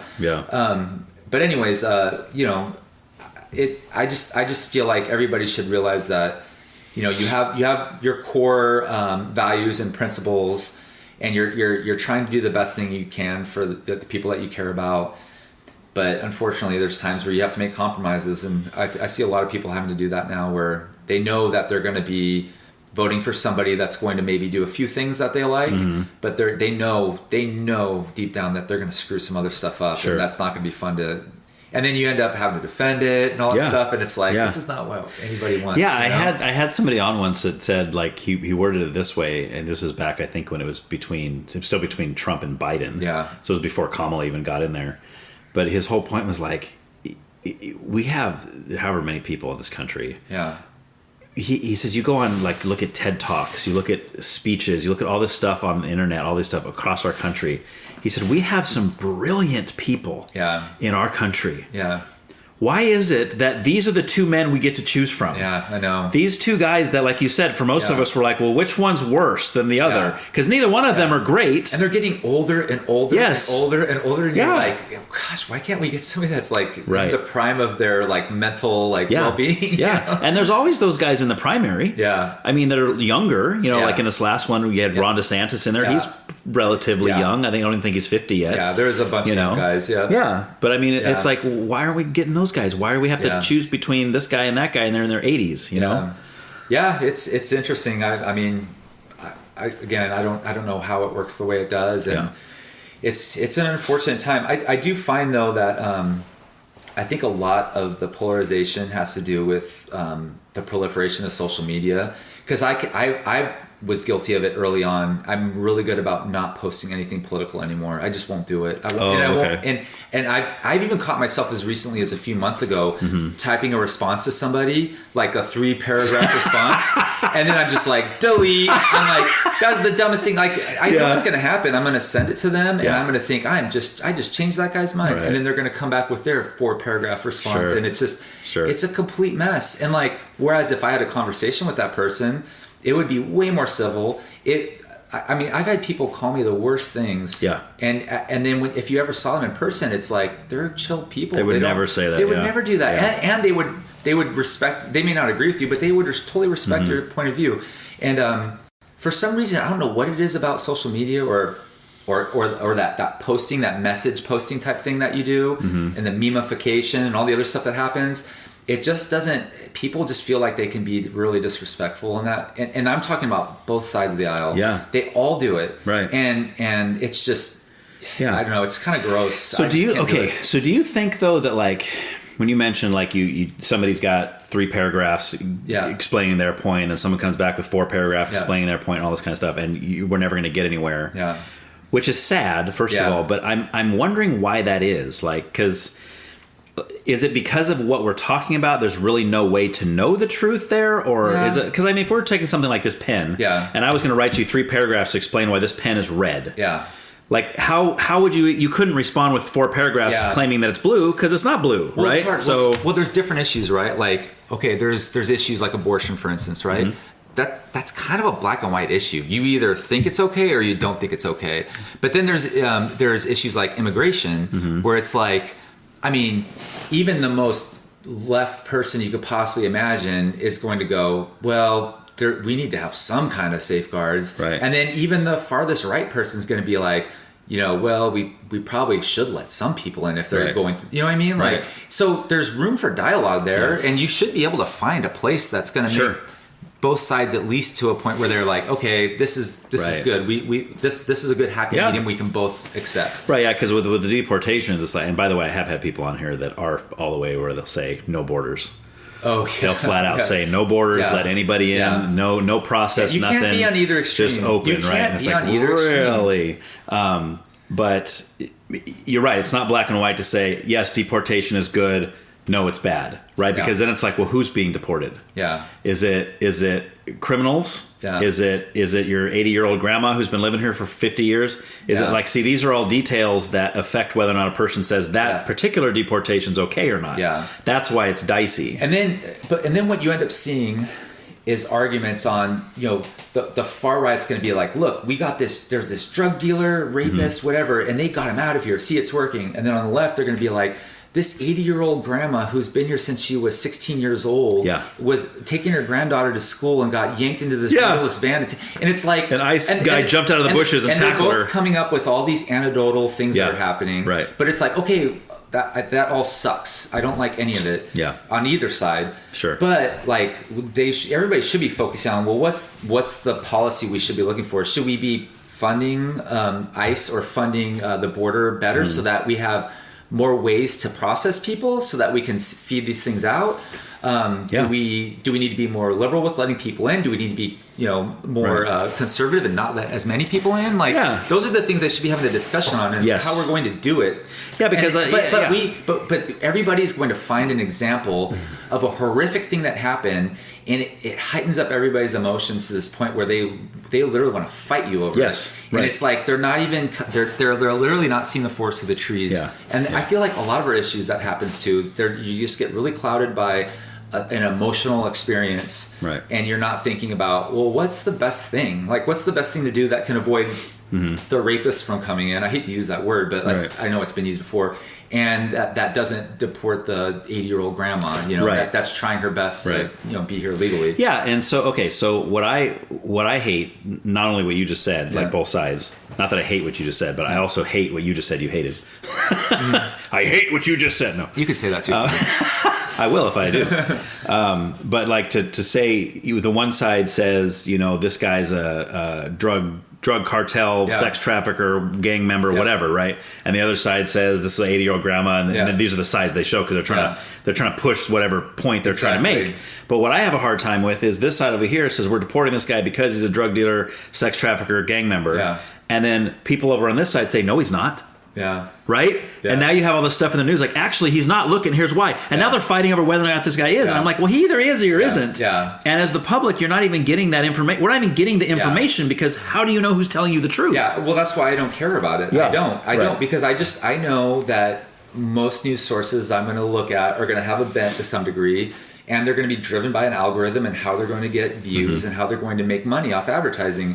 And so that's why all I care about is how are we going to make the issue better? I don't care about these specific instances. Like, look, what's going to work best for our country? Because, there's there are places that I guarantee you everybody can agree on for sure. Oh, of course. It shouldn't be that complicated. Well, the problem is they use extreme wording, and this is true about abortion too, by the way.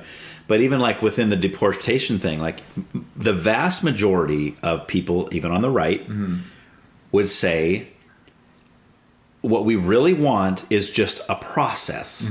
All we're saying is we don't want everybody just to be able to come in here undocumented, unknown, doing what we know nothing about them. We don't know what they're doing. We're just saying like there should be a process. We should know where they're at, who they are, and we should be finding ways to help them quickly become legal citizens, right? Yeah. I'm all for that, man. Yeah. I'm all for that. I'm not all for the so many of the people that came over illegally, you know, most recently during Biden's 4 years. And now Trump's coming in and he's like, well, now what? Right. Yeah. And I've said before that if it was up to me, this is Ryan's plan on how to deal with the deportations. Your 5-point plan. My 5 point. It's actually a 3-point plan. The first point would be just to bulk up the border. Yeah. So that way nobody else is coming in illegally. That's step one, right? Yeah. You cut it off right there. But what is the border though?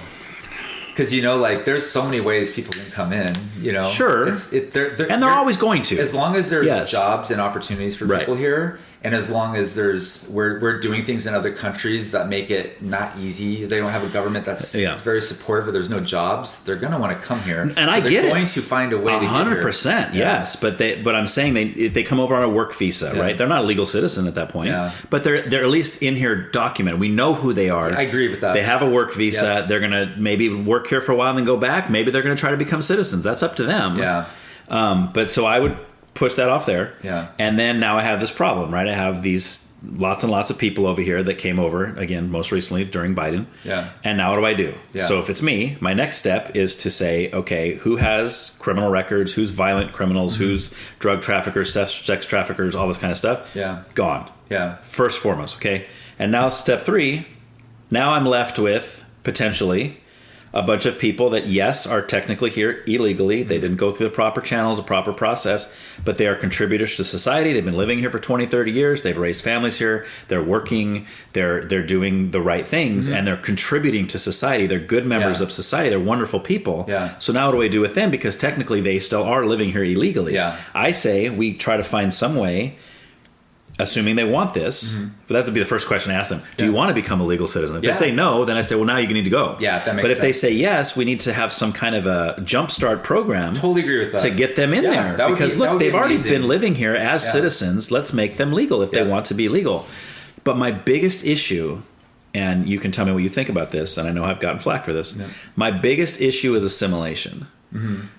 Because I don't think that if I was to move to any other country, if I was to move to Germany or France or wherever, you know, Nigeria, whatever, I am not going to go live over there and expect them to change to be more American for me.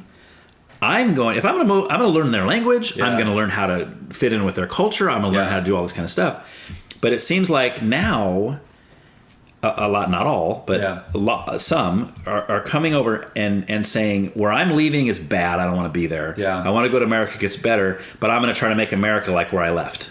It's like, no, don't do that. We don't want, you know, like kind of what's going on with the Somalis in Minnesota right now, and that whole thing. About all that stuff. So. Yeah, so I mean that's kind of what's happening. But I mean, even they just showed that clip that's going around right now of the. Are you familiar with the Whatever podcast?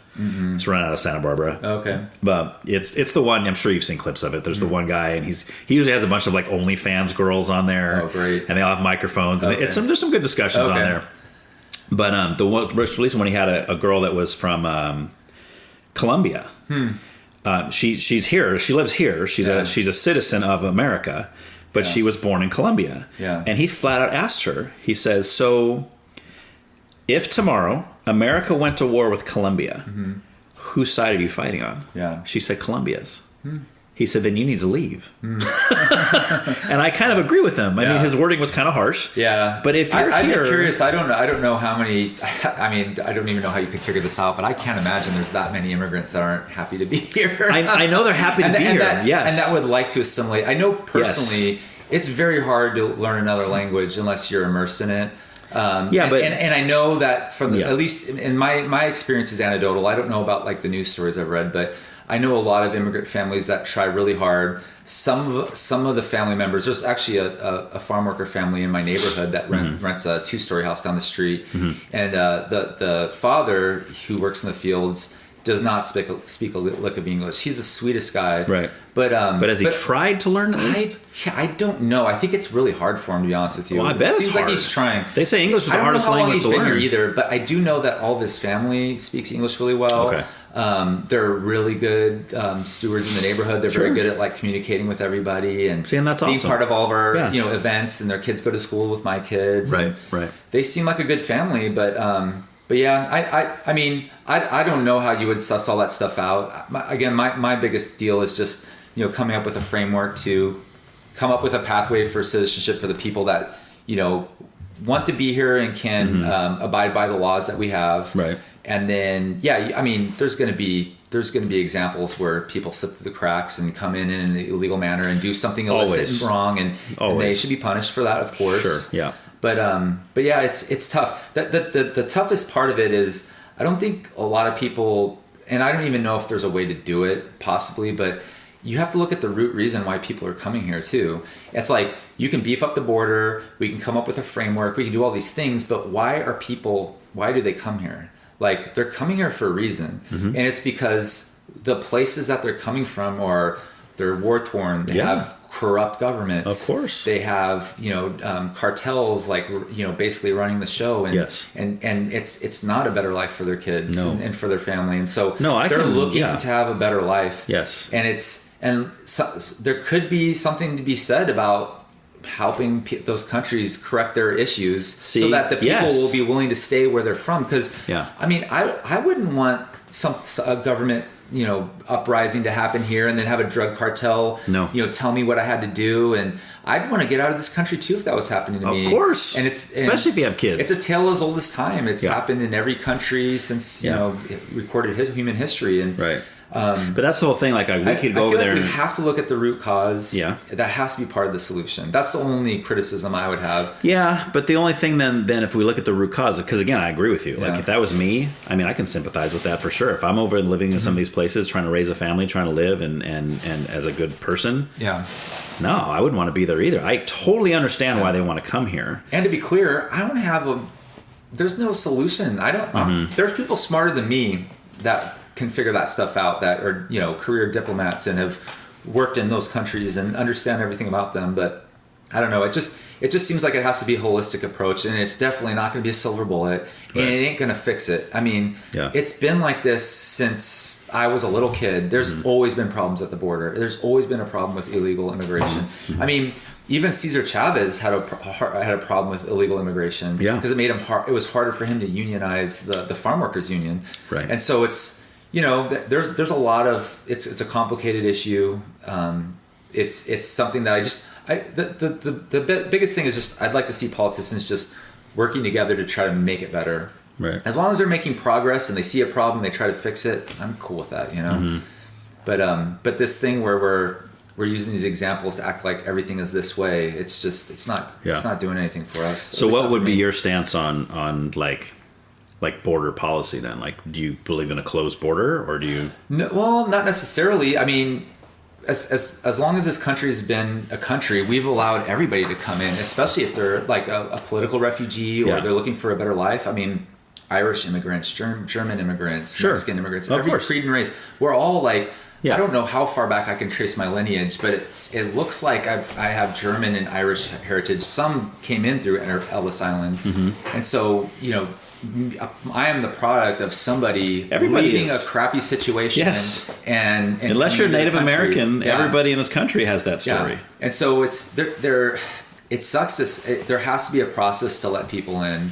Well, okay. Let me rephrase it though, because that's not what I guess. When I say closed border, I didn't mean no one's allowed. Yeah. But that's probably what it sounded like. I mean, like, you do think there should be a process. You don't think people should be able to come over? There always has been a process, and you kind of have to have a process, just like you and I have a driver's license and social security number. Right. So do a lot of illegal immigrants. Yeah, but what I'm saying is there's some people it's a double-edged sword, right? Some people don't like the government being involved in their life and having their personal information, but we live in a society, and unfortunately, when you're a tax-paying citizen and you're paying to have all the public sector things that we all enjoy, and then also for law enforcement purposes, if you're going to break the law, they're going to be able to kind of figure out what you're doing. Right. You kind of have to have a process where everybody is going through the right channels. The hard thing is if we're not putting in the resources to be able to process that stuff, that's when you either have to shut it down and say nobody can come in, or people are just going to come in illegally because you're not going to be able to process them. Well, but I mean, that, I don't know. I guess that's like saying we know that people are going to murder people, right? It's always going to be happening. But we should still have a law that says you can't murder people. Yeah. Right? Just because we know people are going to break the law doesn't mean we shouldn't have the law. Oh, yeah, for sure. Right? I mean, so obviously there's always going to be somebody. You're never going to have a utopic society where nobody is committing any crimes and nobody's doing any, so we have to have laws in place for a reason. We have to have people that are going to be enforcing those laws and upholding those laws. Mm-hmm. And I think we've seen in a lot of states now where they're getting more lenient on certain laws and things, it's getting worse. If you're starting to say now, as long as you don't steal more than $5,000, you're not going to get in trouble. Mm-hmm. Well, what's the criminal going to say? All right, he's going to bring his little notepad in there and be like, all right, let me keep track of all the stuff I'm stealing. Yeah. All right, I'm at 4,999. All right, let's go, guys. Yeah. They can't do anything about it. See you later. Yeah. And they really think that that's going to cause people to have less crime. Really? I don't know anything about that stuff. Oh, really? No, I have no clue. Yeah, but things like that. It just doesn't. People try to say like more cops equals more crime. Yeah. And I'm like, I don't think so. Well, I think there's evidence to show, again, if you look at the root cause of why people are creating or are causing crimes, like I work in parks, right? Sure. So I'm very sensitive to this topic. Like when you defund certain segments of the public sector that provide services and things for people to do, whether it's social welfare type things or park systems or free daycare or healthcare, all that stuff. Sure. I think you have to have a holistic approach. You have to provide, people have to have their basic needs met. If they don't have their basic needs met, it's harder for them to take care of their kids. Then their kids aren't taken care of. They end up being unregulated and they start getting into things or being exposed to things that's going to create crime. So you have to find programs and services and things to help try to prevent that from happening. But I don't think that should be at the expense of lowering how many police officers you have on the street. I think that's where that whole defund the police thing came in. I think it was horrible wording on whatever group came up with that. And Black Lives Matter. Yeah. Oh, yeah. And on top of that, they probably had an axe to grind with the police. But I do think that there is the intent to fund the other services. I think there's a lot of evidence to support that would definitely help. And you can't just be like, we're just going to punish. That's all we're going to do, right? You've got to look at everything. You can't just nothing ever is a one solution approach ever. I've never seen anything like that. Yeah, and I guess if people are so different. Like what works for you is not going to work for me all the time, And so that's why we negotiate and we talk and we kind of find compromises and places to be, and it's the same thing with all these issues, Yeah. For example, if we hear a story, this hypothetical story, let's say this is true for the sake of the argument. Some guy has 3 kids. His wife died. Yep. He lost his job. Yeah. He's trying to make ends meet, and he has really there's no social services available to where he can go to a soup kitchen or he can go somewhere to get food for him and his family. And he goes to a grocery store in desperation and steals a loaf of bread. Yeah. Right. This is a classic story. Classic liberal story, right? Right. But see, the thing is, whether you're right or left, I think the vast majority of us are going to say, no, let the guy get some bread for his family. Yeah. But I think that what I see anyway is that a lot of people on the left make it seem like that's every case, or that's the majority of cases. No. To where it's like when these riots happen and people are looting, they're not looting bread and they're not looting cheese. They're looting other stuff. I don't want to say that just by providing these services you're going to prevent crime, but you might make it easier on that person so that they can provide a better life for their kids, or they can get through this difficult time in their life with less stress. and there won't be as many medical problems, or they might not have to make a poor decision that could affect their family long term. Right. They should all be stopgaps. It should be temporary. There are things like disability that I guess you can make an argument for lasts your lifetime because it's a disability. It's something you're not getting back. Except people mooch it. I get it. That's the problem. Well, there are some disabilities that I wish they were a little bit stricter about figuring out whether or not they're mooching or not. Yeah. But you can't, it's just like anything else. Like I've got employees that when I'm not around, you think they're working like they are when I'm around them. Like of course not. Everybody mooches everything. Sure. Some people have jobs and they mooch from their employer. Some people have government services and they mooch off the government, Right. Doesn't mean either one of them's right. They're definitely both wrong. But it's just human nature to just kind of, people like to get away with what they can get away with. Yeah. It would be nice if there was better oversight. I mean, you and I both technically work for the government. And Are you guys unionized? Yes. Okay. Yeah. So we see the pluses and the minus of government work and also the union representation. Right. And so it's definitely a double-edged sword. Like I've seen some really, really, really good employees thrive and have a nice little pension when they retire and they deserved every penny they got. I've seen people that should have been fired 25 years ago that they have no business working for us, and there's almost nothing we can do. They're just smart enough to figure out what they can do at the bare minimum. They get tenured, and then it's like, well, now what? Yeah.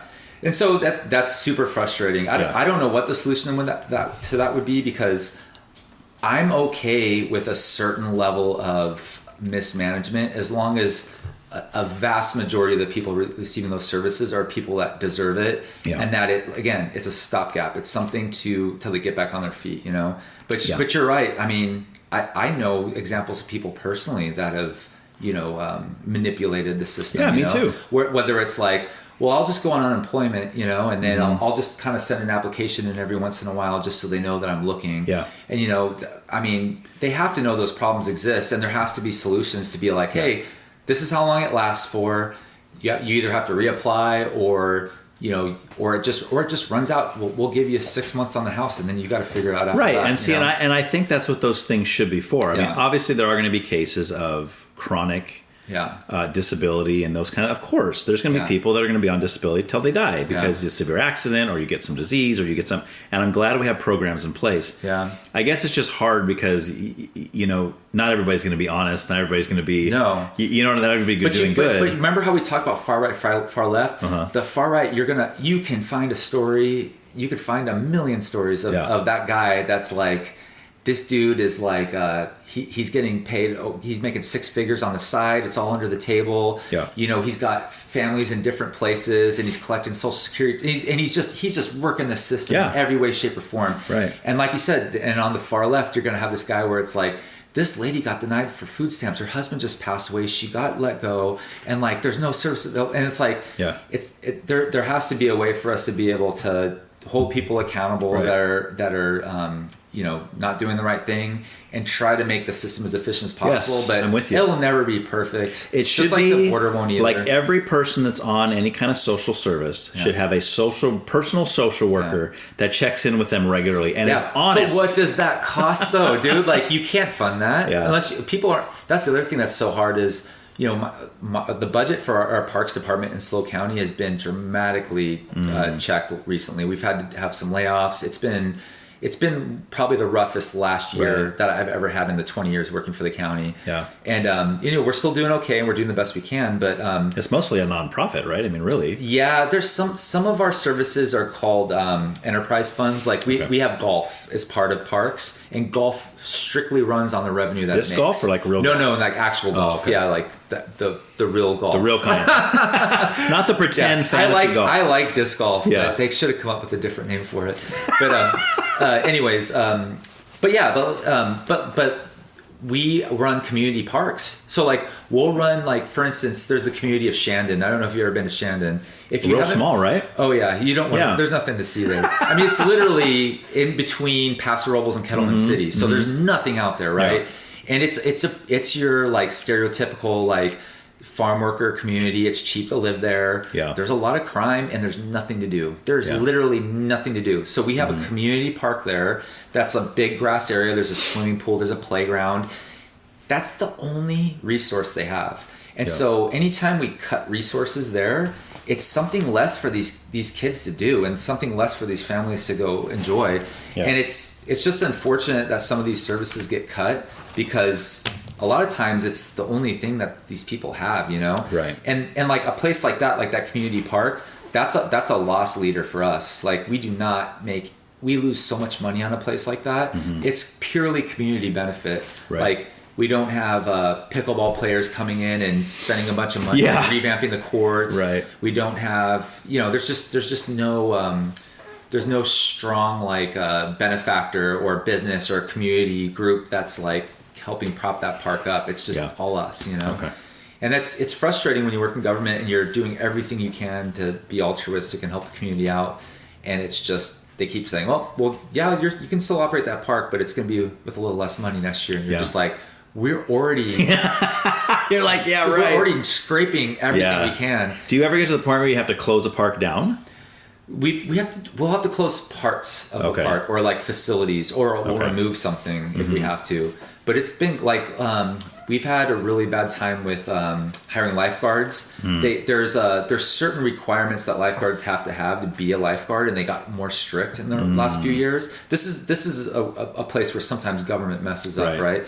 Where they're trying to do the right thing. They're trying to give these lifeguards the minimum amount of safety requirements they need to be a lifeguard in a public facility, but they made it so hard, and we're paying such a low amount that nobody wants to be a lifeguard now. It's just not worth it. Yeah. And so number one, we've had our budget cut, and it's expensive to run a swimming pool. And these communities, it's like 110 degrees in like San Miguel and Shannon in the summer. It sucks. And if you're a kid there, you're either inside in the AC or you want to go to a swimming pool. Right. And if your parents are both at work, being able to walk to that swimming pool is a major benefit for you, Sure. And so, and then there's chemicals we have to do and testing and all. There's a lot. It costs a lot of money to operate a pool, and then on top of that, we can't even hire lifeguards if we want to. So one of the services we had to cut was the pools are open like twice a week. So if you're a kid in Shandon, you might be able to swim on Tuesdays and Thursdays for a couple of hours. And then there's going to be all the kids are going to be there. It's going to be way overcrowded. Yeah. And then on the days when it's not open, you've got people cutting the fence or crawling under it and swimming when they're not supposed to. And it's with no lifeguard, and then someone drowns, and that's terrible. And then, Exactly. Okay. So it's rough, man. You're always fighting that battle where you're trying to advocate for the community, but you're doing it with less and less resources. It just feels like it never gets better. Yeah. And the only way I could see them solving it is they're not going to take money away from public safety. It's always police is highest funded, and then safety would be like fire and ambulance, stuff like that. And then it's roads is next. People want roads, they want sidewalks, they want the street lights to come on. Like that's the order of importance. And then people like us, the parks, the libraries, social services, central services, all of them are fighting over the scraps at the end, Right. And I don't know how you can fix that. You're not going to take money from those services. They're too important. They have to be funded. Yeah. And then you don't really want to raise taxes on people either. So it's like, there's got to be a way to fix it. I just don't know. There's no silver bullet. Well, that's why it was really exciting in a sense for me anyway, when like Trump first came in 2024 and for the second term, and then the whole Doge thing with, Doge? Is that what they're calling Doge, right? The Elon Musk chainsaw thing? Yeah. Yeah, they had that whole thing with but I mean, it seemed as if, especially in the beginning, of course, I haven't heard anything about it in a long time, but they were doing a lot of things that were cutting money from places that it shouldn't have been going anyway, things that seemed not as important or even fraudulent in some cases. Like this money was never supposed to be going here anyway. Somebody's cheating the system, somebody's doing this. And there's all these millions and millions of dollars that were coming out of that. And I'm like, put that towards that kind of stuff. Yeah, I never saw any strong evidence on that stuff. Okay. So I don't know if they were cutting anything. From what I was experiencing is they were just cutting stuff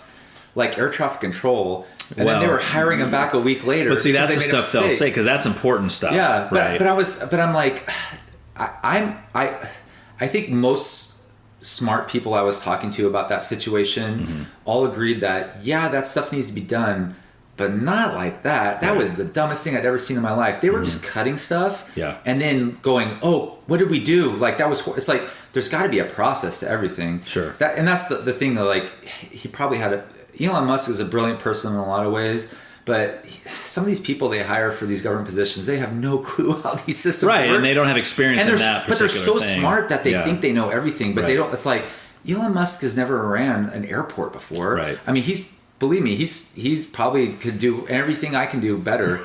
But like, geez, He's probably not better at disc golf. I bet you're better at disc golf. I don't know. He's probably better at that too. I mean, God, you would think he would at least be like, okay, like I need to get like who works in this industry, like in airports, you know, who are people that I can trust to like give me good information, and then we can make strategic cuts in places where we do find like, oh, there's a lot of overlap here that's unnecessary. This whole cutting it and then finding out later, oh crap, we need to bring it back.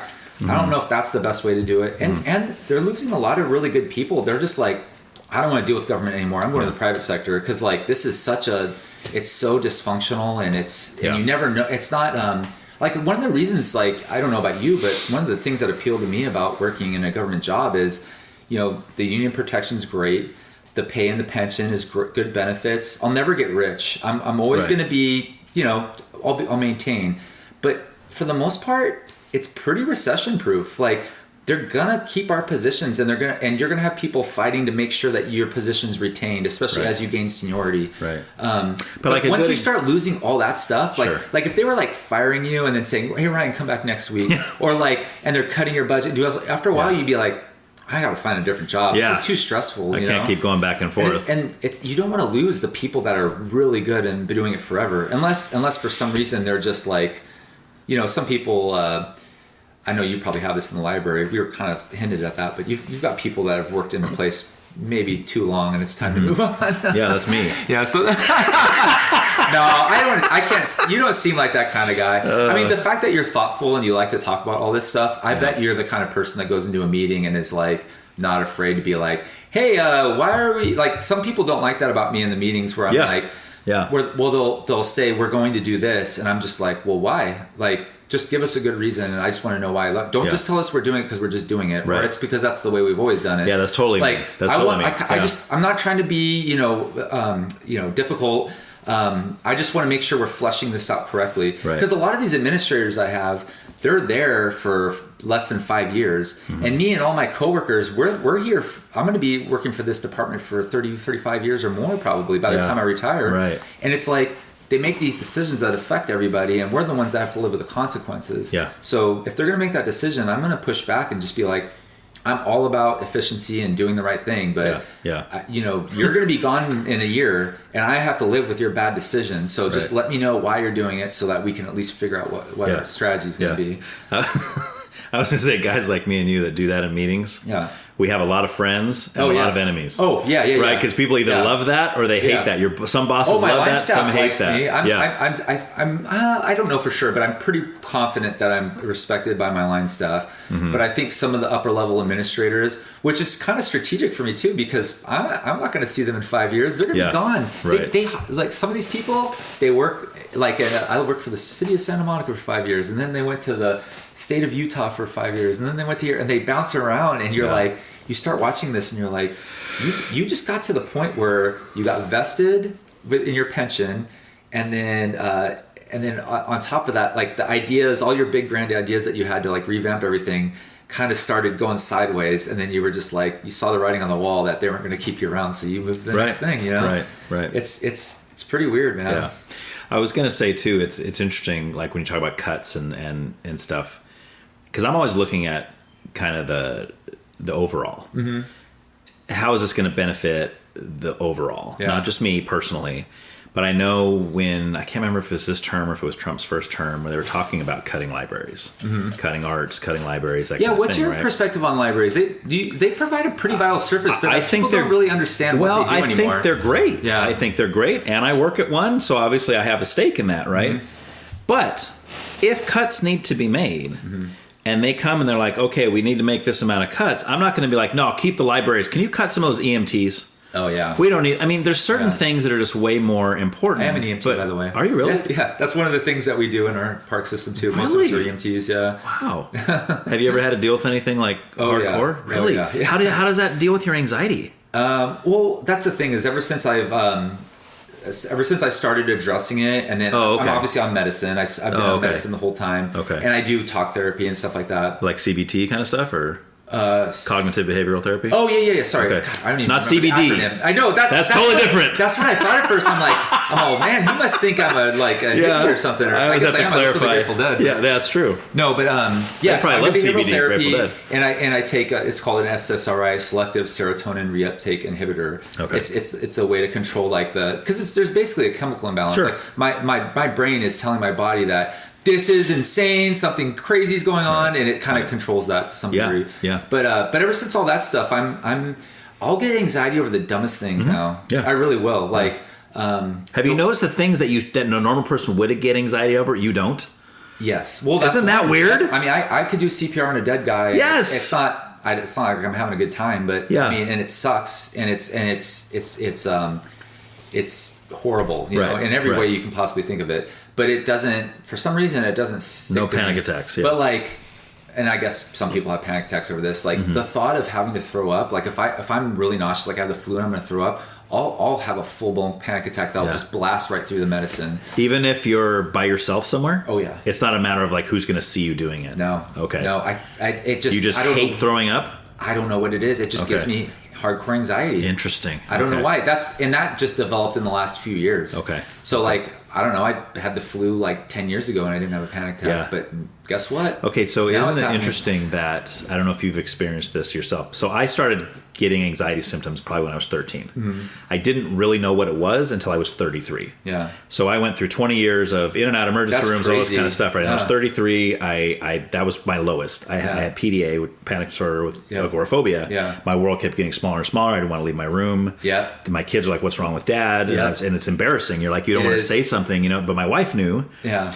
And my parents knew, and my dad was like, "Hey, I saw this thing." That your wife, like my wife, went through hell. She had to do so much heavy lifting when I was going through some of the worst things. Because I've had relapses after I've had kids. Right. And there's been times where like, I'm in bed, messed up, coming off of medicine, trying a new one, and I'm worthless. And she's literally taking kids to sports and doing. I'm just like. I'm so lucky to have somebody that's literally like, I got this. We're gonna get you better, you know. Like, and it's the best thing ever, man. I know. Sorry, I didn't want to digress, but I just wanted that's a good point. Yeah, for sure. But yeah, so I've been going through all that, and my dad had saw some infomercial kind of thing called this panic puzzle or something like that. And my mom's told me for years, because my mom had some anxiety and stuff when she was growing up too. And she's like, I wonder if some of your stuff's anxiety. Because of course she's with me when I'm a kid. We're going into these emergency rooms and my parents are with me. So he's seen this thing, this panic puzzle. He buys it for me. And I got the book, and there's a book and a little DVD, and I'm kind of looking through it. And it was okay. It was kind of, this guy kind of gets it and stuff. But it really didn't do a whole lot. But at the end of one of the tapes was interviews with 4 to 5 different CBT therapists. Okay. And there was one guy in there that I was like, oh my gosh, this guy sounds like he really gets it. Yeah. So I'm like, I wonder if he would talk to me. Really? So I shoot him an email. It's like, hey, I just heard your little interview at the end of this panic puzzle thing. And his name is Neil. Okay. Neil Seidman. I think he's out of LA. And just sent him an email. Like that day, he responds back. He's like, oh, Ryan, I would love to talk to you. Yeah. My rates are this, but the first phone call is free. You can talk to me as long as you want, and you can decide if you want to counsel with me or not. Yeah. So I was like, dude, that'd be the most epic thing ever. Yeah. So I start doing these phone calls with this guy. Yeah. And it's a process, right? It's baby steps and this kind of stuff. You can't just go all in. Okay, just stop doing this and stop. It's like, no, you got to go. And as I started to learn a lot of the stuff within CBT and the exposure therapy and all this kind of stuff, I mean, dude, it was like, I still struggle. I mean, I still have days where I go through anxiety and depression and stuff, but it's nothing like it was when I was 33. But at least you have tools to deal with it. Exactly. And you have people that know the science to look for, and the resources that are available to you to be like, okay, I'm going through something and I'm going to have to figure this out. Right. Yeah. Yeah, it bums me out because, whenever I get like the medicine re-ups and stuff like that, we're kind of not even in politics anymore. That's fine, dude. They'll ask me, there's no rules here, Tim. We just go wherever we want. They're like, have you ever thought about hurting yourself or hurting others? Any thoughts of suicide? And I'm just like, oh my God, dude. Like, I'm so glad. Like, I'm very fortunate that hasn't happened to me yet. Sure. But it's just, it's horrible to think about how bad this stuff can get, especially for people that, whether they don't have the resources or they don't have the support or they're just way worse off with whatever the affliction is that they have. it's bad, man. It's really bad how it, and it's something that you can totally take care of if you just do the right thing. You know? Well, especially since we've been through that stuff. But I mean, I get phone calls, I see on Facebook, I see whatever, people that I know that have killed themselves. I know. And then I find out later that they struggled with mental health and that kind of stuff. And it's they're like, always, man. and it's always somebody where I'm like, I did not know this, and nobody knew it, and they were hiding it, and all this other stuff, and you're just like, God. That's why, like, in some ways, I've been a lot better about talking about it now, because it was as long as like 5-6 years ago, I was very embarrassed. I didn't want people to know about it. I was worried it would affect like future promotions in my department, like all sorts of stuff like that, because I just thought it was such a weakness and such an, it's one of those things that, I don't know, made me feel like less than other people, Right. It actually has affected my position.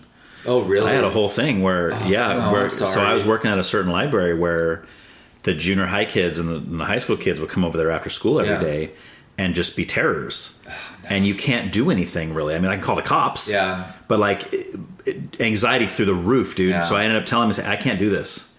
And they said, well, that's part of your job description. Yeah. And I said, so I went down, I went myself and I got a doctor's note from my doctor. Yeah. But they wouldn't say that. They said, no, you have to see our doctor.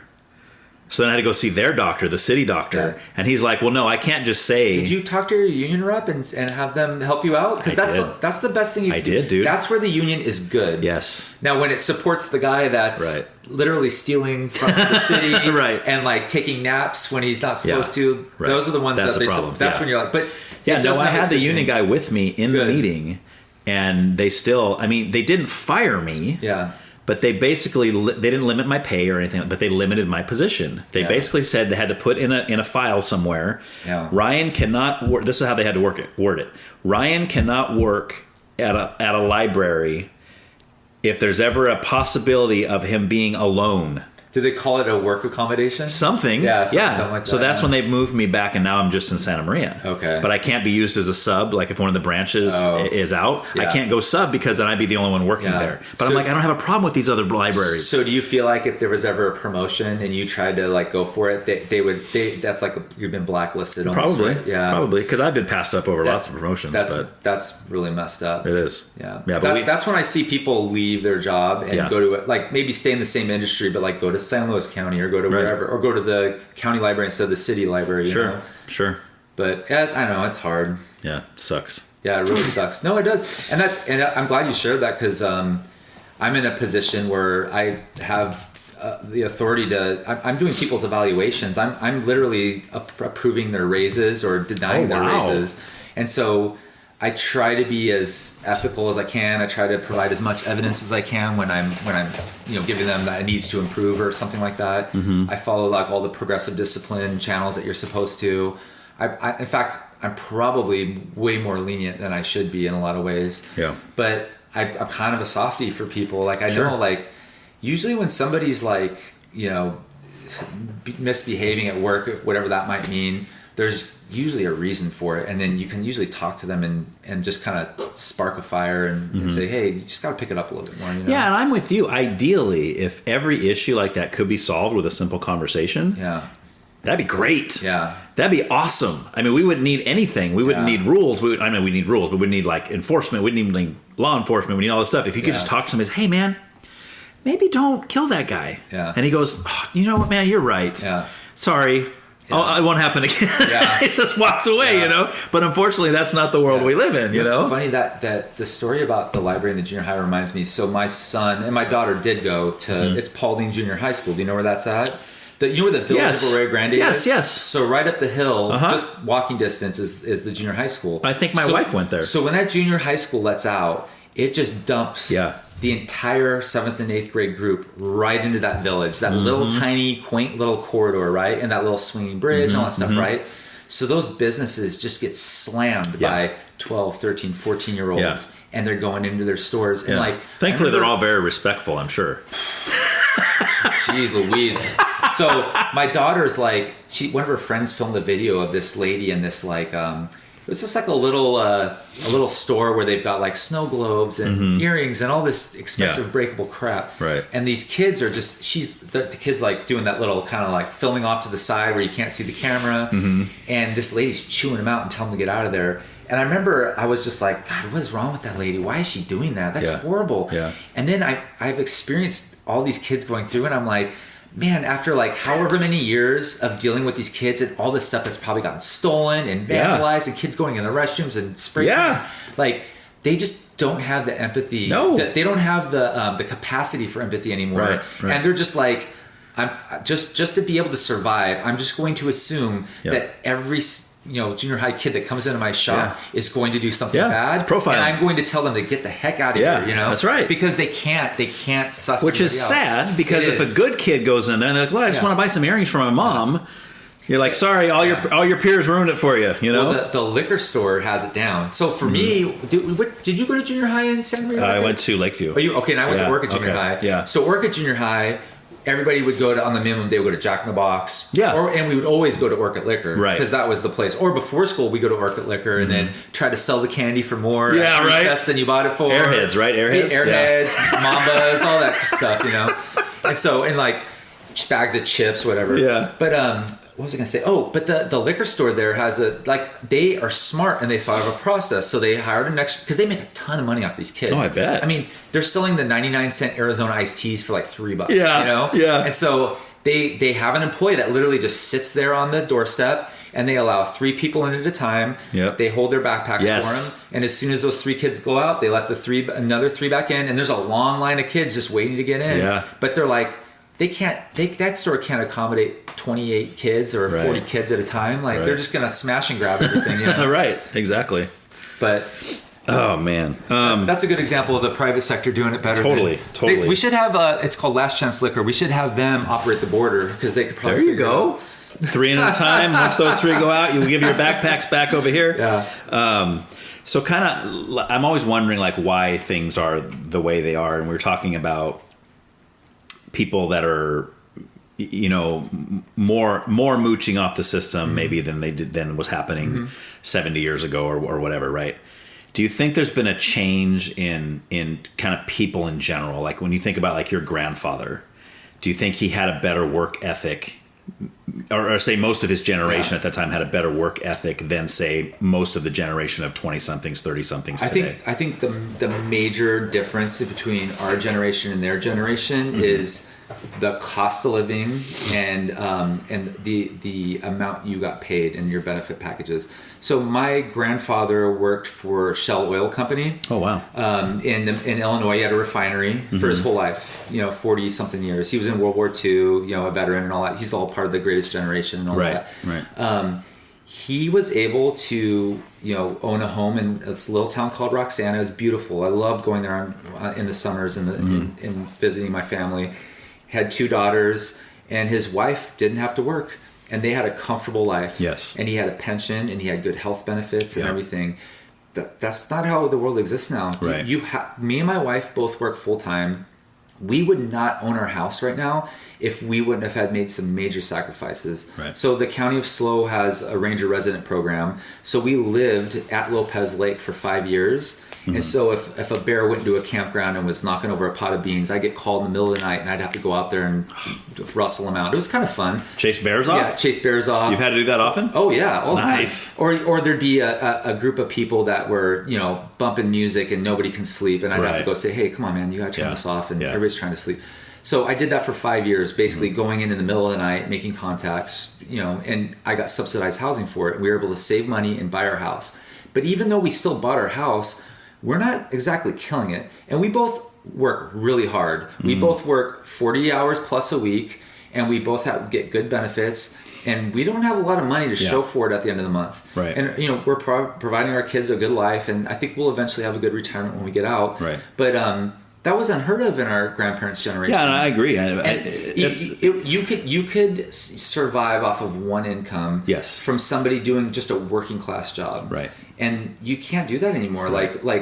It's very, very difficult to find a person that makes less than 6 figures be able to support a household. Yeah. It's just not possible. To me, that seems almost like a separate issue, though. And what I mean is I don't think it is. I think they're connected. They can be, but I guess what I'm saying is everything you just described about your own home life and your family life and stuff, but you still seem like a guy with a with a good work ethic, someone who takes pride in his work. For sure. Even though you might feel underpaid, you might feel like the system is set against you in a sense. You and your wife both have to work full time, to where, to me, so in other words, you don't seem like the kind of guy who, if given the chance, would lie about an injury, lie about an illness so that you could mooch off the system. No, but if the county was going to cut positions tomorrow and they let my job go, I would go on unemployment. I would do it immediately. I would start looking for another job. Correct. For sure. And I think most people do that. See, that's where I disagree. If you look at the statistics, that's maybe not the our case. age, yes. Yeah. I feel like the 20-somethings now, they don't have that respect for themselves and for their work. I think they're looking for any opportunity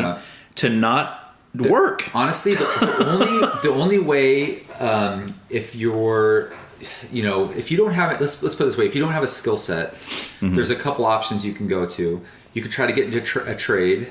I think if you're not going to get a degree in something specific, that's probably the best way for you to make a decent living. Getting paid something that's where you're able to.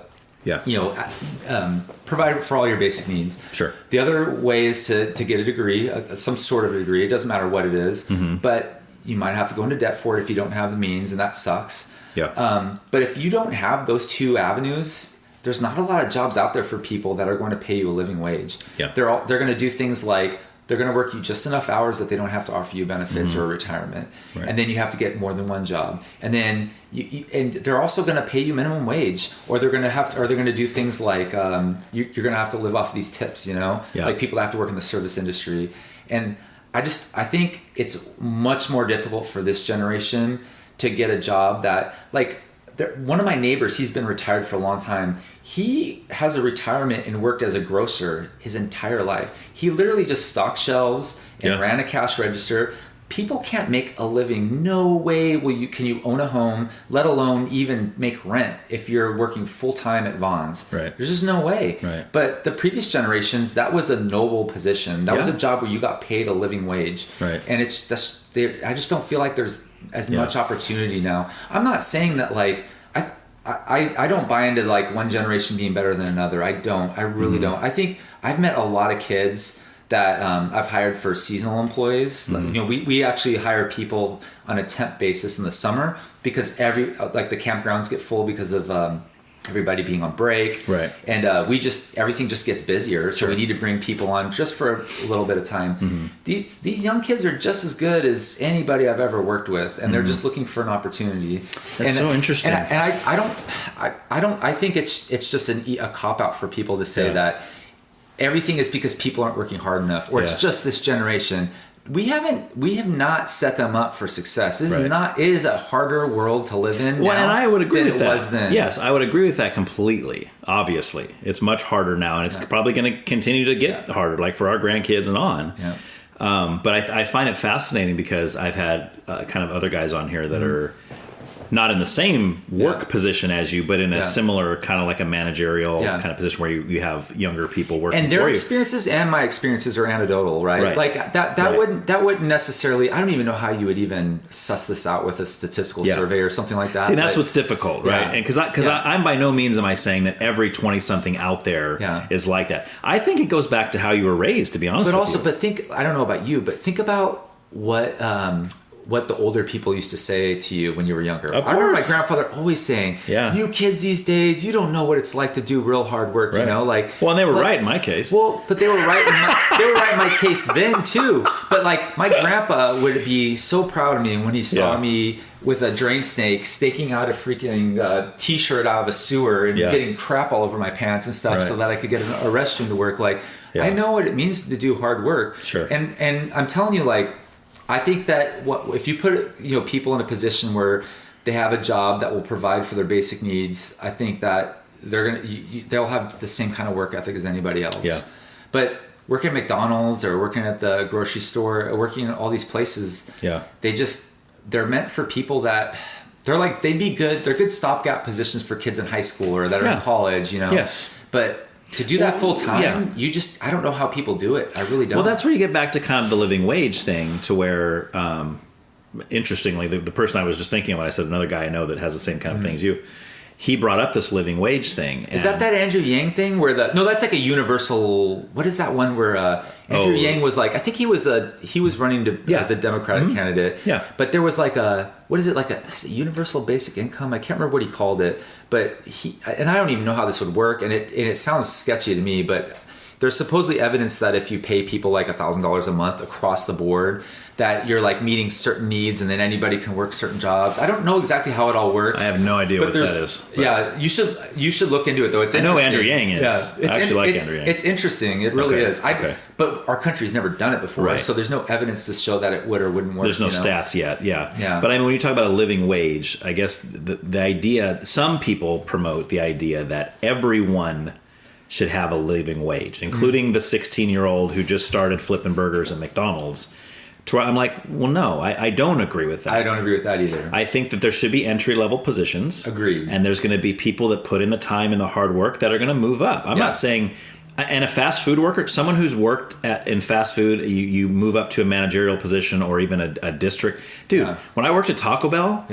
I got talking with some of those district managers. Oh, yeah. Dude, they can make good money. Yeah. Oh, my gosh. Yeah. And all they did was go around the country to different Taco Bells and just assess the situation and make sure they're doing stuff right. And they made all kind of money doing that. But that's a real niche position. Yes. How many district managers are there in the world? You know, like they definitely are very high performing people that are getting into those. But then positions. I'm also curious though, because we say that, but then I'm curious how many people were going for that position. Was it like everybody, and then that's the one person out of 300 that got picked? Yeah. Or was there only like 2 or 3 that were really willing to put in the work and the time? Because again, where I'm coming from, anecdotal again, of course, young people, a lot of young people that I've talked to, they almost feel like that's owed to them. Like, I shouldn't have to put in all this time and work to get to this position. I mean, I'm alive and I'm born and I'm an American, so I should be getting a living wage the moment I start working. It's like, what are you talking about? But you sound like how probably we sounded when we were 18. I'm sure. I think that it'll be a tale as old as time. I think every generation, as they get older, is going to always look at the younger generation as like, these young whippersnappers don't know what it takes to be a and their music sucks. Yes. Yeah. And honestly, like, they're facing a really weird time, like with this proliferation of AI and stuff. Like, I know there's a few people I know that worked in tech that their jobs are completely obsolete now. They literally just lost their job within the last 6 months. And it's like, all this time they've worked from the time right around the time we've graduated high school till now. They've had a very stable job and they have this specific skill set for this thing that's just never going to be needed. They don't need a person to be doing it. Is that because of like AI stuff? Yeah, it can just I mean, it makes sense. That's what the private sector does, right? It's always going to try to find a way to do something for the cheapest amount of money as possible, and to create the best possible product if it can. And so there's always, it's just like the Industrial Revolution. There's, as we progress as a society, there's always, casualties in the workforce, and we're in a really weird time where, like, I'm like, until they can find a robot that can mow a lawn, which they kind of already have, but I don't know if they have a robot that can unclog a toilet and go talk to a camper about being loud and do the evaluation for the employees. So I think I'm pretty safe for a few years, but it's coming, man. Yeah, I don't know. They might get there, but even then you have to have humans to program those. I mean, obviously it's going to lose some jobs. But that's the thing, is like, I would hope that and I've been talking to my brother, because my brother's a graphic designer and he's really good at his job. But you look at a lot of the things he's doing, and I'm like, oh man, like, is it some point, like, there's going to be a way for you to just type in, like, he does videos and like and benefit slideshows and stuff for people, like for big corporations that are doing health benefits and stuff like that. And so at some point you could just type in, I need this a slideshow with this information, enter, and it's just going to populate it all, And you might have like, there might be 10 people doing what he does. They could eliminate that down to one person that just operates all these different AI modules to do everything for you, And it's like, all of a sudden you've got 9 people on the street going, all this time and money and everything I've done, I'm going to have to completely shift gears and find a different job. That's the other thing, is the older generation, like my dad, my grandpa, all my grandparents, they had a job and that was their job their whole life. Right. I don't know anybody Yeah. that I know that's Right. had one job their whole career. Right. I know a lot of people that have bounced around and tried a lot of different Yeah, or things. how many that people that we know that went to college even got a degree in something, and then we're like, no, I didn't even use it. yeah, or like you're talking about yourself. My the same wife and way. I both have degrees, and we're both working full time in a field that has nothing to do with the degree. Yeah. But I will say the degree did help prepare me a lot for this position, and it has helped me and some of my promotional opportunities. So that's good. Yeah. But yeah, it's totally different, totally Yeah. different field. I wish I could have done it was called a rec degree, Parks, Recs, and Tourism. Okay. And I wish I could have gone back and done that instead. Yeah. But Yeah.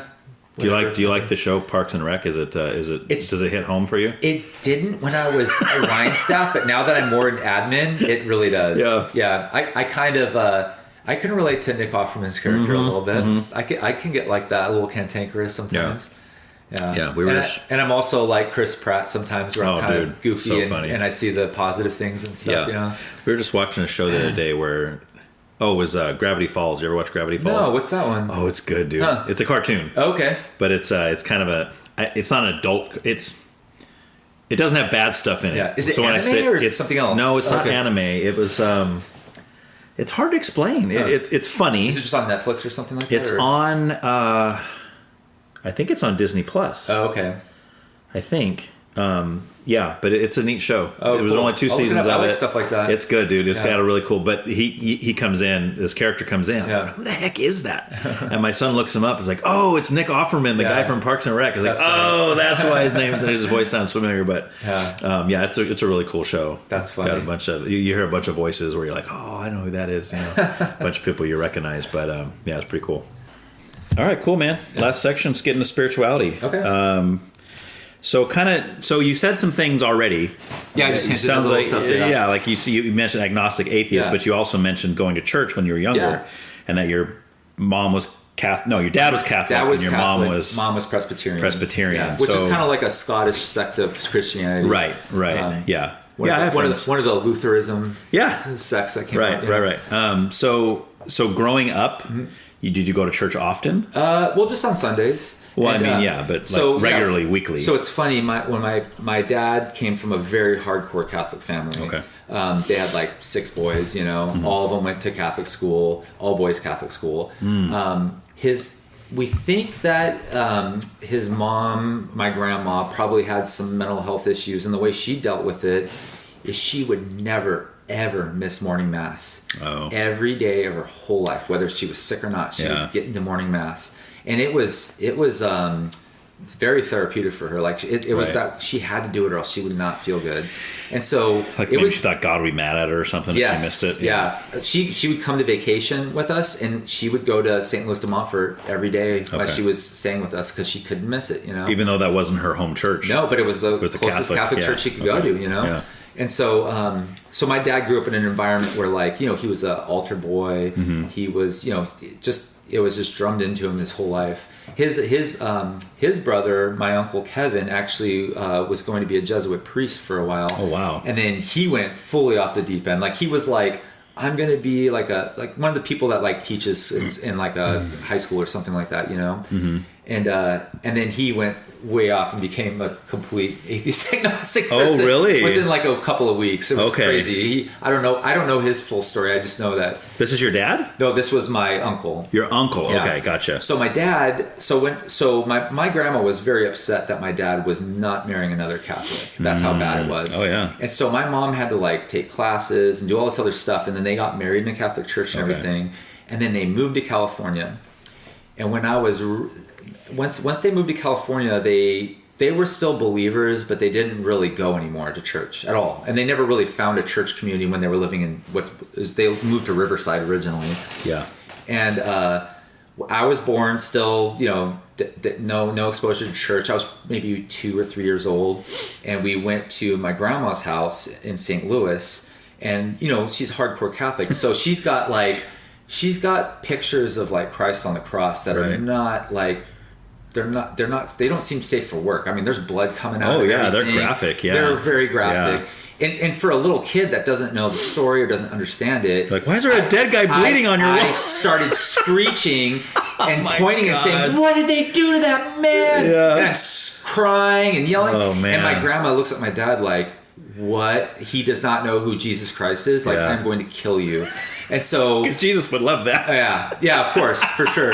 So I'm not sure if this was the impetus for it, like, because he thought he needed to expose me to it, or if he still truly believed in it, because I haven't yet been able to explore this with him and figure it out yet. Yeah. But they started taking us to church right away. Like, we started going to the local Presbyterian church, Orca Presbyterian Church. It's still on Patterson Road. Yes. It's got like an add-on to it that they did much later, but I have many fond memories from there. A lot of people that went to Rigetti went to that church. Yeah, I was actually familiar with them because the Santa Maria Presbyterian merged with them. Oh, no way. Finally, that makes sense. Yeah, and so we went there, and it gets even crazier because then my parents started becoming Sunday school teachers. And so basically from the time I was really young, like, kindergarten, first grade, up until at least in junior high, my parents were like the Sunday school teachers at this church. And so, and they were really good at it, I will say, like, and I'm not just tooting my own horn here, but like my dad would also coach soccer. He was very involved in like all the things that I was a lucky person. Sure. I can't really, complain about my parents at all. Mm-hmm. They're still married to this day. And, that's so awesome. They're like old people too. They complain about all their ailments, and, they argue with each other about whether a shirt was blue or red in the story they're talking about for like 3 hours, and you're just like, dude, just tell the story, man. I can't take this anymore. But it was cool because, I got to learn about basically this entire religion from my parents in a lot of ways. Right. And there were still portions where you're younger, you would go into mass, but Sunday school was much funner, because you're with other kids. Mm-hmm. And I don't know if it's gotten better, but at that time, if it was, singing old hymns, and the pastor wasn't exactly lighting the place on fire. Right, dynamic's a good word. It was not dynamic. And so it was good that the kids weren't in there. I've heard that it's a lot that they've gotten better with how they present that stuff now, but yeah, so that was really good. Like I learned, like, pretty much I had my own Bible. I read it every week. Mm-hmm. I wasn't like a daily reader or anything like that, but I understood all the, I got the gist of the whole book for the most part. Sure. And then it wasn't probably until we were in high school, maybe, my brother and I had paper routes, and we hit a point where, our lives were getting busier, but for whatever reason, my dad just asked my brother and I, do you guys want to keep going to church? And we were both kind of like, no, we're okay. We'll just not go. So we stopped doing Sunday school. Okay, but wait, hang on a sec. So were your parents still believers at the time, or had they gone a different route too? No, it was a family decision. It was like, if you guys want to keep going, we'll all go, but we're going to let you guys make the decision. And we both were like, no, we It kind of happened, like, it happened suddenly but gradually at the same time, if that makes any sense. Is that because they were over it though? Like, this seems like a weird thing for them to give you to decide. I should ask them that, but I think I'm not positive. It would only be me guessing at what the reason was, and it is something I should explore with them just for clarification and just out of curiosity, Mm-hmm. But for whatever reason, that's how it went down. The decision was ours to make. Interesting. And we decided that, as high school students, that we just were okay with it. I still would dabble in what did you call it? Youth group. Oh, youth group was great. I met there's a lot of really good guys that I still talk to this Was that day. youth group at the Orca Presbyterian? At Orca Presbyterian, yeah. It was great, And my daughter, so obviously my wife and I are not religious in any way, but my daughter goes to like 3 different youth groups now. Oh, okay. She goes to the Mormon one. She goes to like Grace has one. Yeah. And then, what's the other big one that's in Rio Grande? Grace, and is it Life Point? No. Oh, New Life? New Life. She goes to all 3 of them. Okay. I think she doesn't go to the New Life one as much now, but and the Mormon one's kind of starting to go out a little bit too. But I didn't even know they had youth group at Mormon church. No, it's really weird. Interesting. And I guess according to her, it's very light on if anything on any indoctrination. In fact, I don't know if that's the right word. They're not teaching her about the religion at all. I don't know what the philosophy is behind it, but they just do crafts and other fun things. Whereas like at Grace, they'll have like little sections where they'll talk about Bible passages, or they'll have some sort of learning experience where it's trying to connect you to the religion so you understand something about it. This Grace Bible and yes, okay, yeah, and then they'll have a pizza party, and then they'll play a game of capture the flag. Yeah. You know what I mean? Like that's the one that has the big Christmas thing every year, right? Grace Bible. They have that big Christmas thing out there. No, maybe. Okay. There's one. You mean in the village there? No. Oh, okay. It's not in the village. They might. I don't know. I don't know a lot about it. She knows a lot more about it than I do. Okay. So would she say she believes in God? No, she talks about it all the time with us. Okay. She just has fun being with the Interesting. kids. Okay. I mean, we're not guiding her either way. Right. It doesn't sound like you're telling her she can't believe in God. That's why I was curious if she did and you guys didn't. No, but we have discussions. I'll just ask her, what were they talking about today? And you know, like, I'm just curious to hear what you heard. And she's I mean, as far as I can tell, I mean, I can't verify, but she's pretty honest with us about what she's hearing and what she thinks about it. But if she came home one day and she says, I'm a born again Christian, would you be like, that's awesome, That's what she wants to do. That's fine. Her she's had a boyfriend for about 9 months now. He's a real sweet kid. Yeah. And his family is very, very, very Christian and very into the church. And does he go to that youth group? He does. How she started going? Yeah. Okay. But she was going to it before she even knew him too. So, but you know, like he plays the bass in the little band that they have. Oh, nice. He's always wearing shirts that has like the church name on it and stuff like that. So he's very, very, he's very all involved. in. He is all in. Okay. Yeah. So is his family. Yeah. And I have no problem. I want her to think for herself. I want to give her the tools to be able to just decide what she wants to do. You know. Yeah. I don't want to. And we won't never hold that against her, and we'll always find a way to coexist and get along with her. What if she came home and she says, I'm now a Satan worshiper? Would that bother you at all? I don't know any Satan worshipers. I don't even know if that exists. Are there people that who it does exist. Who worships Satan? Satan worshipers. I have never met a serious. I've met people that like joke around with it because they're like death metal heads, like in high school, or whatever. Yeah, sure. But I don't even know where that place like that would be. Oh, there's a Church of Satan and everything. Well, okay. Well, I'd have to wrap my head around it first. But I mean, if that's what she wants to do, then I guess what I'm getting at is there any like belief system she could come home with that you would have a problem with? No, I don't think so. I mean, there are some things about some religions that really bother me. Like if you're a part of a religion that is involved in some kind of a human right violation, where I feel like for instance, like I hate to single this out because this is kind of a bad example, but like if you're in a really strict like sect of the Muslim religion or Islam, and you're like you cannot leave your house and you have to be covering your face and stuff like that. For a woman, you mean? If the person doesn't want to do that, they should be free to not have to do that. Yeah. That's my personal opinion. Sure. So I feel like that's messed up to like make people do things that are. I get that it's part of their belief system and stuff like that, but that bothers me because. Well, that would be the turning point for me. Like if we're saying like Islam would say that women have to have their heads covered. Yeah. But if a woman wants to be a Muslim, then that's part of the process. But I'm with you to say, like, if she wanted to leave Islam and say, I don't want to believe this anymore, that's the thing. Then they'd probably not be okay with that. That would be the hard thing is because if she wanted to be a Muslim, then I would assume that she was accepting the fact that that's going to be part of the process. Right. So that's exactly. I guess I would have to accept it then if that was the case. I just wouldn't want her to be into something that was going to hurt herself or other people. That's my line. Right. Like if I mean, we'll use them as an example because I have no freaking clue what they do. But let's say the Church of Satan says you have to murder your brother to prove to us that I'm going to have a problem with that, right? Sure. There's certain ethical things that I am especially if you were that brother. Yeah. That would be. Excuse me. Do I get a say in this? Yeah.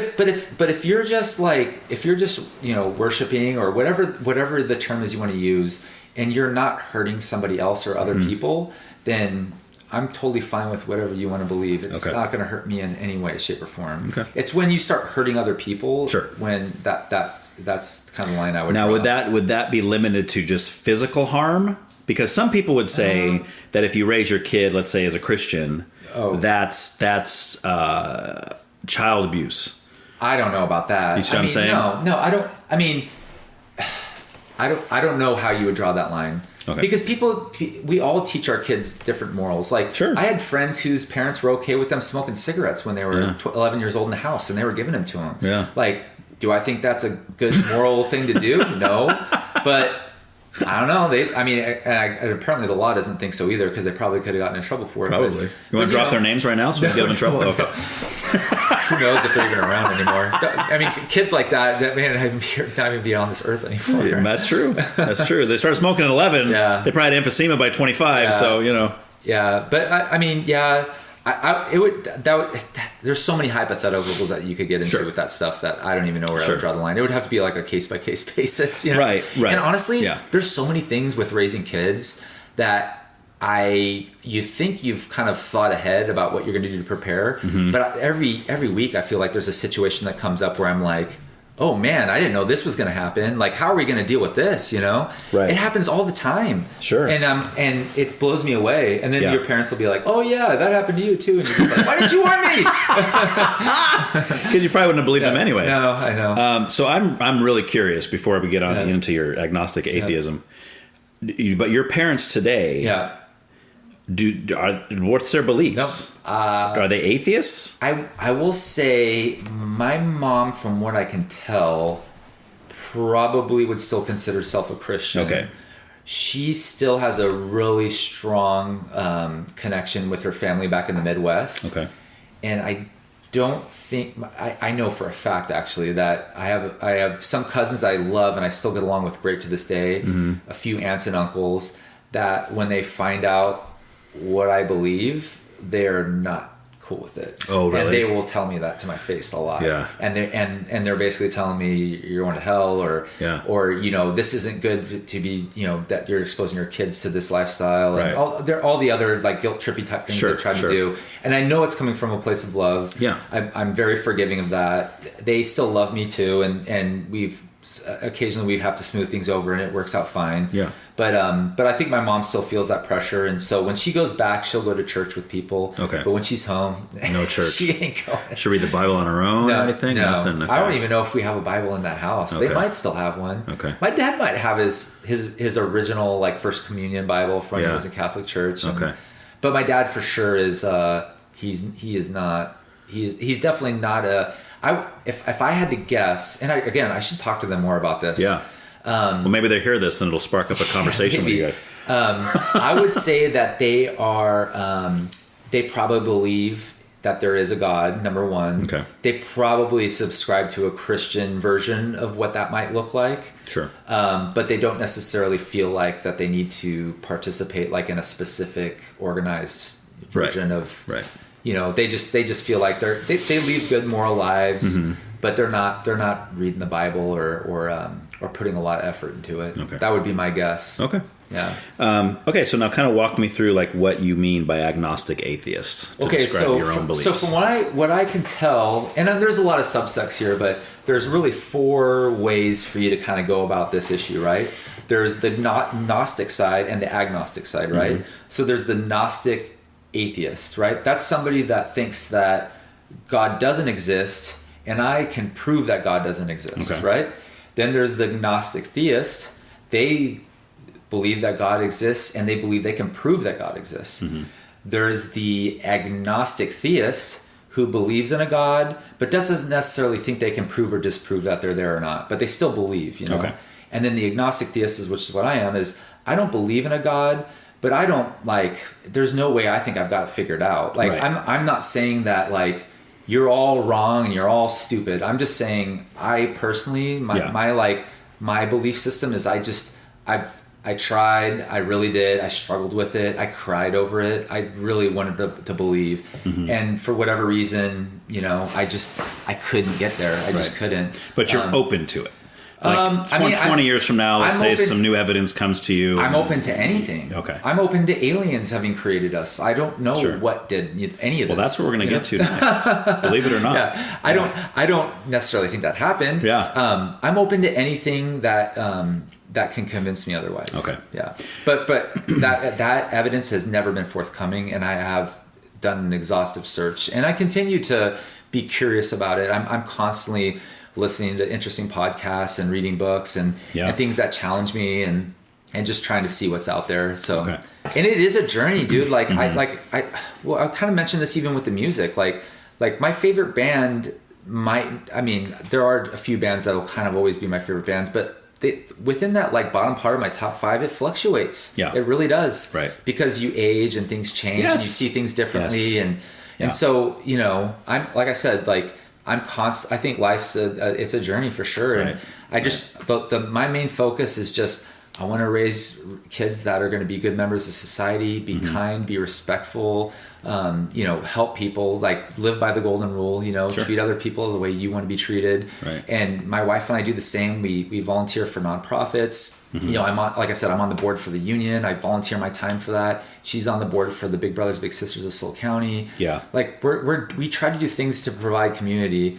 But as far as like, exploring how we got here, or maybe if there's a greater purpose for us, I don't see anything yet that convinces me that I personally feel I know what that is. Yeah, but I think the openness is what's admirable. Yeah. Because, I get turned off, shut down pretty quickly if somebody tells me, kind of the whole like, don't bother me with the facts and my mind's made up kind of thing, right? Like we all have our beliefs, we all have our ideas and stuff, and that's awesome. But like even for me to say, like I'm open. Yeah. Like I'm open to evidence proving me other than what I believe, right? And I kind of have an opposite story as you, Yeah, I think I caught your wind of it. Yeah, because I was never an atheist. Yeah, but I always believed in something. Yeah. I don't know what, but I hated Christians. Yeah, I absolutely hated them. I hated everything about their one mind or their one way and their narrow-mindedness and this whole stuff. It's like I couldn't stand it. I go to Bible studies and argue with people and all that kind of stuff. Well, then I became one. And it's like, how do you become what you hate? Is kind of my salvation story. But I'm still open. Yeah. Like, and I even say today that if someone, and this is it's a joke, but it's kind of true. But I always say, if someone can show me the bones of Jesus, like, and literally prove that they are indeed the bones of Jesus Christ, I'm abandoning the whole thing. Yeah. Because if he didn't resurrect from the dead, I got nothing. My faith is dead. Like, there's nothing there. That's the whole basis of the Christian faith. Yeah. But to go back kind of to, well, there's two ways, there's two places I want to go. You can answer either of these questions, whichever one you want to do first. But my first question would be, where do you like? How do I word this? What's our origin from your worldview? I don't know. Like you have no idea at all? No, I don't think.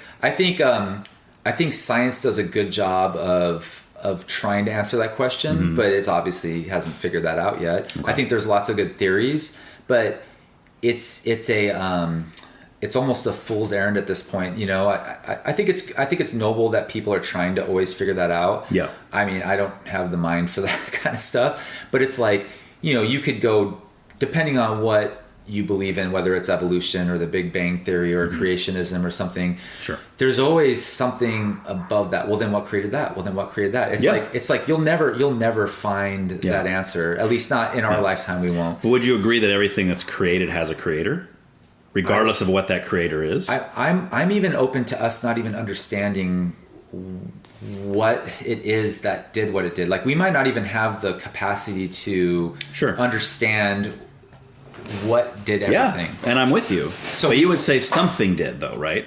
We might not even know if it was something or if it's something that we can't comprehend. Yes, but something or something we can't comprehend is different than nothing, right? Do you think it's plausible that nothing is responsible? Honestly, I don't know. I don't. How am I supposed to know that? How can I possibly know that we came from nothing, either we came from something? Anybody that tells me they know one of those two things, I'm like, all right.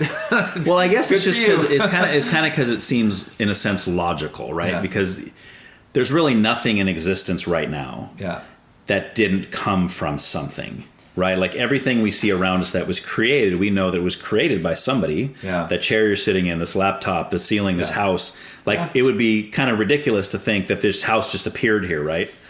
I guess. I mean, possible. The main thing is just that I just don't know. I mean, I would love to, be able to, drill down to what that would look like, but like probability wise, evidence is not forthcoming. But it is with the house, though, right? Yeah. Like in other words, if I was to say to you, if we were to stand outside my house, you just got here and we're hanging out, we're looking at my house, and I said, "All right, Tim, I got $1 million for you." Yeah. There is a right answer to this question.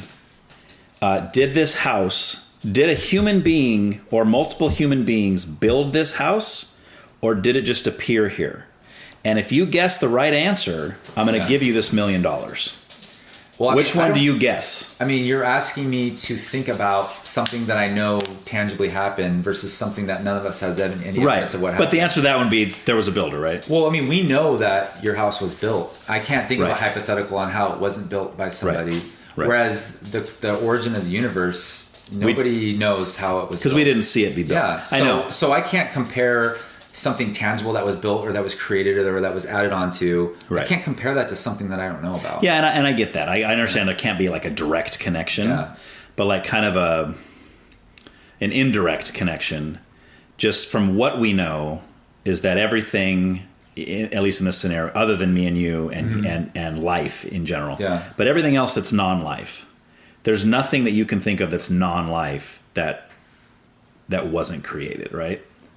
I mean, currently on this planet right now, as we're speaking, I guess, I mean, science has done a pretty good job of, basically being able to figure out how things are, made and how things are built and co-created and all that kind of stuff. Yeah, but I guess that makes sense. Okay.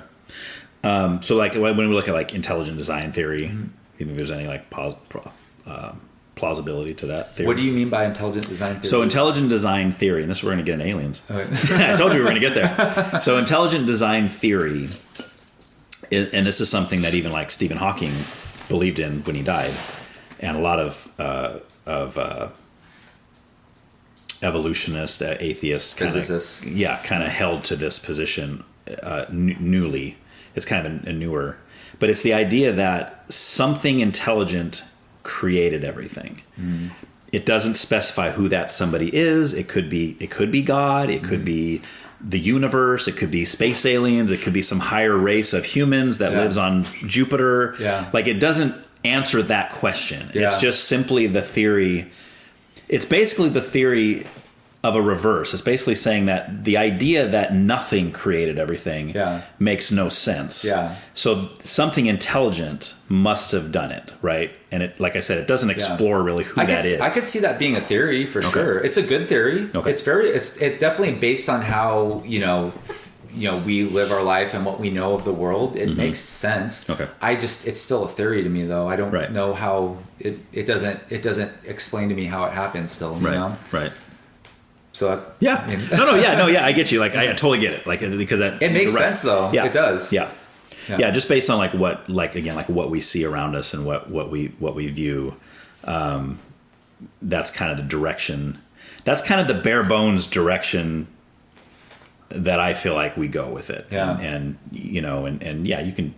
People can disagree and say, well, I don't think that something like nothing created or even something stupid or whatever. People have different ways to say it, I have a question for you though, actually. Yes. Because this is one of the things that's the hardest thing for me to wrap my head around when it comes to, well, especially organized religion, is there's so many different religions. Like how do you personally, what made you think, it makes sense because of where we are, where you grew up and everything. Like Christianity is the predominant,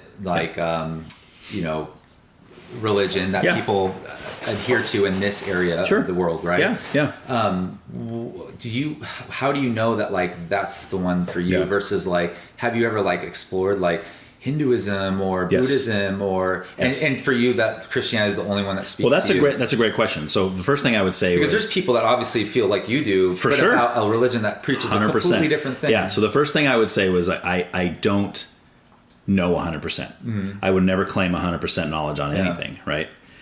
And the second thing I would say is when I was not a believer in Christianity, one of my arguments against Christians used to be like, you grew up in the Christian church. You know Christianity. This is what you believe. What about some little kid that's growing up in India and his parents are teaching him all about Hindu and all this kind of stuff and Krishna and all this kind of stuff. And he believes that's the one way. You're telling me he's going to be in hell just because he wasn't born in America where he got exposed to this Jesus guy? I'm not worried about that. I just want to know for people, there's got to be something about one religion over another that they saw that was like, nope, this is telling me that this is right. Like this one's the right one. Okay, so for me, the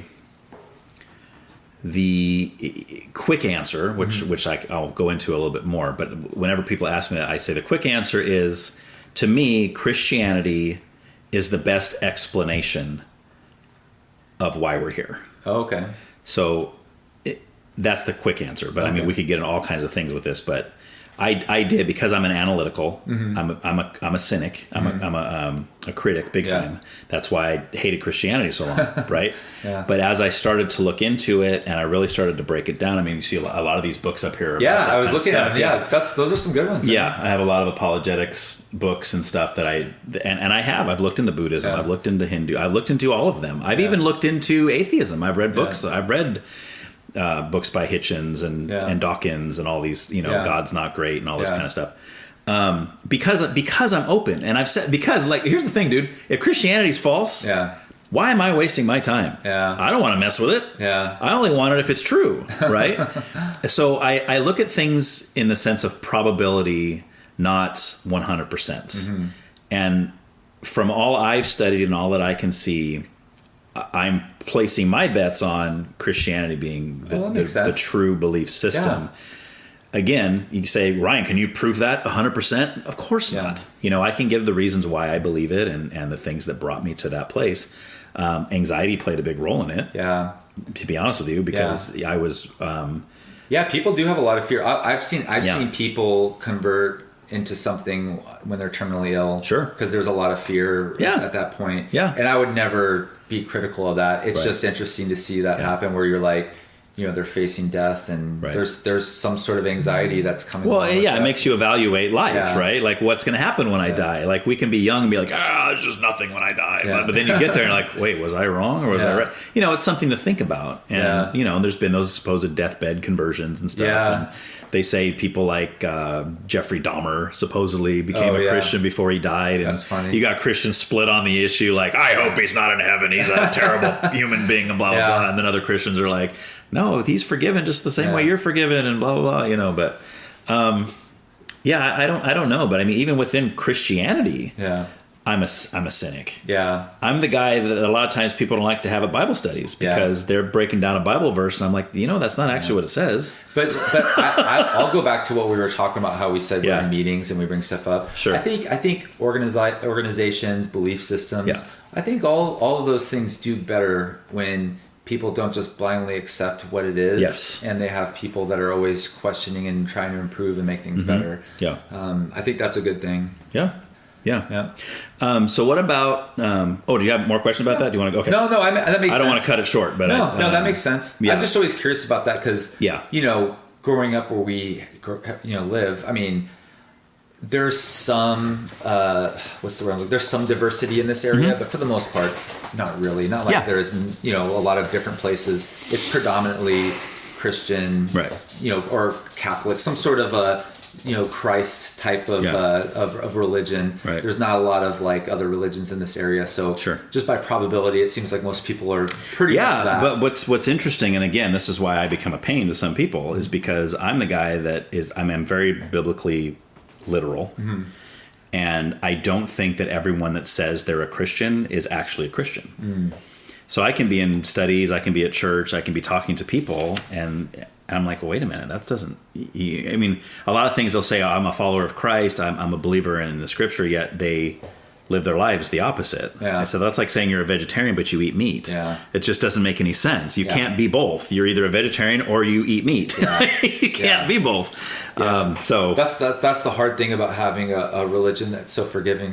Right. It's like just confess, and this person's gonna always let you off the hook. But see that's part of it, right? Is that the Bible teaches that there's a change that takes place. So those are the kind of people I'm talking about. The people are like, I go to church on Sundays, but the rest of the week I'm just I'm doing all this nasty stuff, and then it's like, but God forgives me, He's my homie. And I'm like, you might want to reevaluate and make sure that you really have Him. But But the next place I like to go is just the issue of like morality.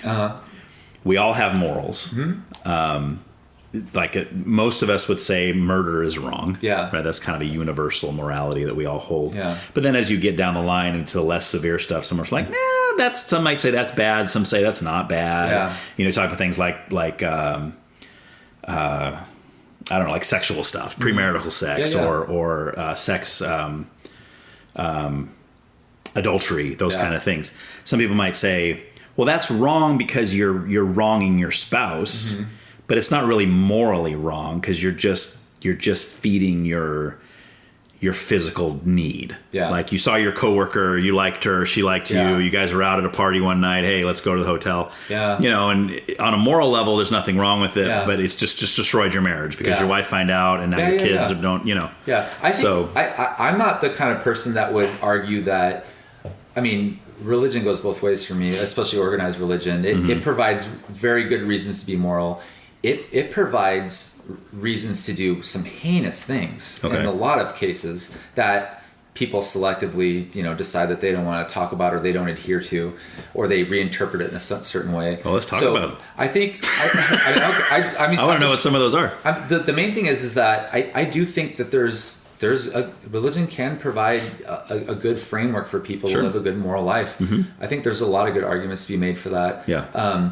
There's this concept, I don't necessarily adhere to it, but it messed me up when I first thought about it. It's called psychological egoism. And it's where there's nothing that you don't do that is not inherently selfish. That's always going back to you. It's like, well, yeah, but what about when I like, I'd love to just go to bed, but I stay up and I clean the kitchen so that my wife comes home, she doesn't have to do it. Like, you're doing that. I'm doing that so that she doesn't have to do it. It's like, yeah, but you're doing that because you want to feel good about making your wife feel good, right? Yeah. And that's the one where I was just like, wait a minute, is everything I'm doing selfish? Like even all these things where I'm like volunteering and helping and doing stuff, is it all selfish? Is it all for me? Right. And I don't necessarily think it's true. I don't know. It's one that really messed me up because I was like, I really thought I was a good person and I was trying really hard. Right. And then somebody told me about this. And I started reading about it and I'm like, oh my God, I'm a selfish prick. Like, and we all are on top of it, you know? Yeah. And so, but I don't know. It was just one of those things that made me think about, like, I think a lot of things you do because you know that being cooperative and being helpful is not only going to help you long term, but it's going to help the people in your immediate community. Yeah. And so, like, for somebody like me, like, it's possible that I'm not going to rule it out that growing up in a religion maybe provided me with a really good moral framework that I'm continuing to live my life on this day. Sure. It's also, I don't know what I would have been like without it, you know? Right. Well, how can you know? As long, I know. As long as, you know, we've been around, there's been some sort of belief system, whether it was believing in, you know, Zeus or whatever, there's always been like some omnipotent being that will punish you if you don't do the right thing. Right. And it's done a good job of keeping people. I mean, there are people, obviously we know, that will still, it doesn't matter what kind of punishment you try to put on them, they're going to do it anyways. Right. But for the most part, most societies have stayed relatively organized with, you know, a decent governing body and some sort of religious doctrine that kind of keeps people, you know, moral and good and looking out for each other. Sure. There's definitely value in both. Yeah, there's been studies that show that actually, that whether God is real or not, just the idea of people believing in him makes them better people. Yeah. And there is studies to show that like some of the most atheistic societies are the happiest in the world too, like Sweden and Japan and those places, you know. But I think sometimes that's just a product of the place that you are, you know. Yeah. Like our country could just do universal, you know, medicine right now and it would work. It would take a long time, whereas in Sweden it works, you know. Sure. So yeah. So what are some of those things though? I'm curious, like some of the things that people use religion for the wrong. Oh, we don't. You really? I do. I want to hear some of them. Yeah, I do actually. Well, I mean, there's things like it condones slavery a lot in the Bible, in multiple spots. I mean, God and Jesus himself succinctly condone slavery. Right, but is that the same slavery like? Yes. What we're talking about? You think so? Yes. Like black people coming from Africa. It doesn't have to be black people. It's you. There is a person that you own, and they have to do work for you whether they want to or not. That's slavery. Forced labor. Okay. Yeah. Okay. Yeah, and then you know, murder. There's and it doesn't. And I'm not just selecting Christianity. I mean, Islam is kind of one of the most violent religions on the planet right now. It basically, if you you know, draw a cartoon of Muhammad or you do something like, you have every right to try to murder that person. Right. I mean, it's literally in their doctrine, you know. Yeah. And so things like that are where I'm like, I'm out on organized religion. Like I'm cool with spirituality and like, and there's some organized religions that like selectively take that out or they interpret it in a certain way. And I respect that. Yeah. But the ones that look at those things and they think that they're okay, I'm just like, no thanks. That's not moral to me. That's teaching them bad morals. You think that the Bible though is like condones murder? Oh, for sure it does. Like murder. Oh, multiple places. Murder or killing? Do you see a distinction? I mean, if you kill somebody, that's not trying to hurt you. It's murder, right? Well, yeah. Like if it's unless it's like we're talking about like capital punishment. Yeah. Right. That's killing somebody, but it's not murder. Yeah. I mean, some would argue it's murder. Yeah. Some would say it's still murder, but yeah, that's a tough one. That's a society has granted that we're killing the person because we're voting on whether we can do that or not. Right. So we're tacitly accepting it. But yeah, I could see the argument being made on either way. Okay.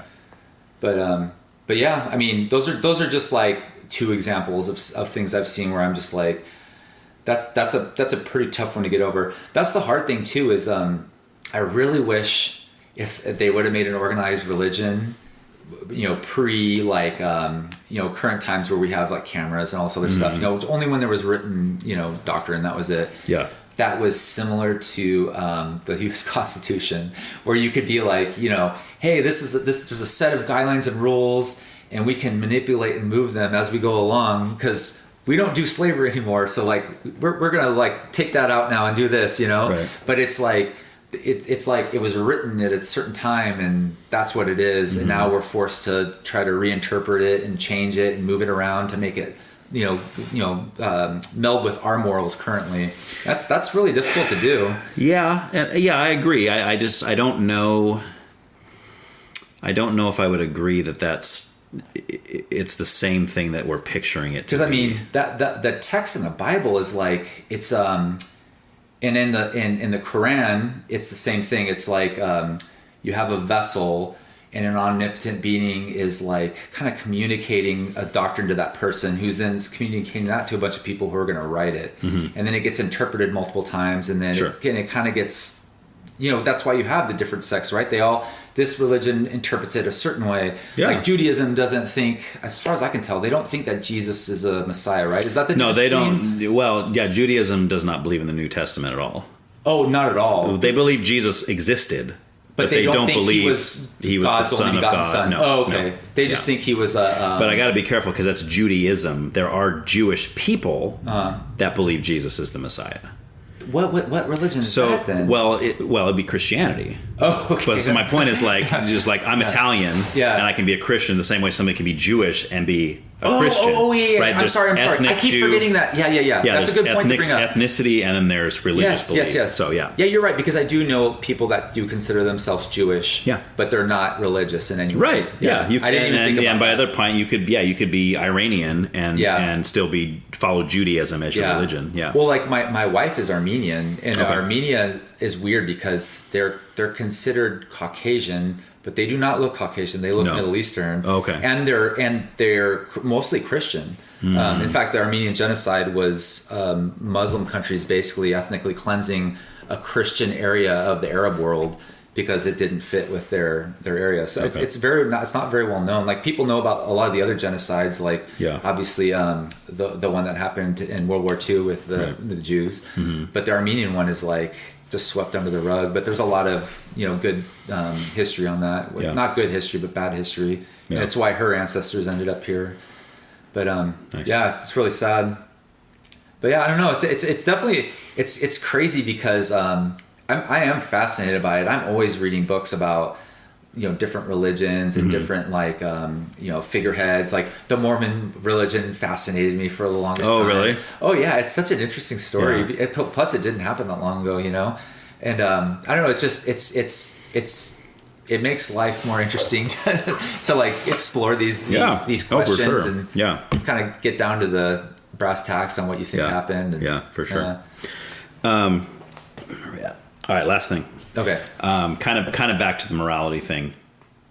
Do you think morality can exist without it coming from somewhere? Like, do you think it's a weird question. Mm-hmm. So in other words, let me put it this way: if you were to tell me Ryan, murder's wrong, and I said why, how would you respond to that? Well, honestly, I mean, I think it's in everybody's best interest to live by the golden rule. I think that's really the only thing you have to do is, but yeah, that could be misinterpreted or warped when you say, well, I'm Jeffrey Dahmer and I like eating people. So it's like, and I want everybody to eat people. Yeah. If someone's morality says, I like killing people's fine. Yeah. But I would think that most people in the world that live in our society that are thinking straight are going to have a general set of morals that doesn't necessarily need to be dictated by any specific thing. Right. I think. You think it's just inherent when we're born? Well, if you look at children, like young children, there's lots of evidence to show that, when a brother or sister falls down, they'll come over and check on them and pick them up. Someone that's just learned, that's not because they have been going to Sunday school or Bible. They don't even know. They barely can speak. That's the argument I would make. I think it's inherent. But I think most people have it. It does need to be fostered, though. I think unchecked or done by the wrong person or for the wrong reasons, you could take it in a lot of different directions. But I do think most people are generally programmed to want to help, and we're social creatures. We always will be. You're not going to have people that want to be around you if you're constantly doing the wrong thing and you're hurting people and you're making things difficult for people. Right. Those are the type of people that have a really hard life and end up doing things that end up breaking the law and hurting other people. I guess depending on which people you're hanging out with, right? Because you could be in another country maybe where tribal laws are more prevalent, and there is a lot of stuff that you and I as Americans would go over there and say, oh my gosh, this is unjust, this is wrong, these people are being treated horribly, look what they're doing to their children, and there's incest and there's all this stuff happening, but it's just normal part of life, and to them it's morally good. That is a really tough one to get around where you look at another belief system and they're doing something that for all intents and purposes you can maybe objectively say is that's not helping anybody, right? And how can you defend that when it's literally just a belief system that's telling them they should do that? That's a tough one. I don't know how to answer that, honestly. Or even if they say it's inherent or whatever, like you look at somebody like Hitler, who would say that the Jews were less than, so therefore it's morally good to kill all of them. Right? Where did I hear that from? Oh, okay. So, do you know who Christoph Waltz is? No. Did you ever watch the movie Inglourious Bastards? No. It's pretty brutal. Tarantino? Tarantino movie. So, anyways. This guy, I try not to make it a spoiler. Oh, it's the Brad Pitt character, right? They're trying to find? No, well, Brad Pitt's trying to find Hitler. This guy. He's trying to find Hitler, but Christoph Waltz is a different. He's that's the actor's actual name. I forget what his name is in the movie, but this isn't. I'm not trying to say this is a derogatory term, but he's called the Jew Hunter. It's like what all the soldiers are calling him. They're looking for the Jew Hunter. And he works for the SS for the Nazis, and his job is to just go into these different places and try to find out where the people are being like basically stashed under the floorboards and all this stuff, so that he can get them into concentration camps. Right. And there was a guy asking him about how chilling his character was. Like he won an Academy Award for it and everything for best actor. I mean, it's an amazing performance. And he was asking him like, how did you how were you able to get into character as such an evil person? And he's like, what do you mean? And then he's like, well, this guy is like, he's literally, his job is to go find people that are hiding from this horrible thing and to take them to concentration camps to be executed. And he's like, how did you play such a horrible person? He's like, he wasn't a horrible person. And that's when and then they realized that his tact is like, the Nazis didn't think they were being horrible. Right. A lot of them, they thought that what they were doing was the right thing. They had been sold or they had been brainwashed or they just inherently believed that what they were doing was providing a service or they were making their country better. Right. Whereas like everybody else in the world was like, this is insane. Right. We've got to stop this. Yes. Yeah. So there's evidence that supports that, sometimes people think they're doing the right thing and it ends up being the collective will of the world wins out, right? Like sometimes, unfortunately, usually it does. I mean, the masses are usually the ones that speak. So right, but okay. So do you think though that like as a society, let's say in America, we could all get together and maybe get our top thinkers, our top leaders, our top people?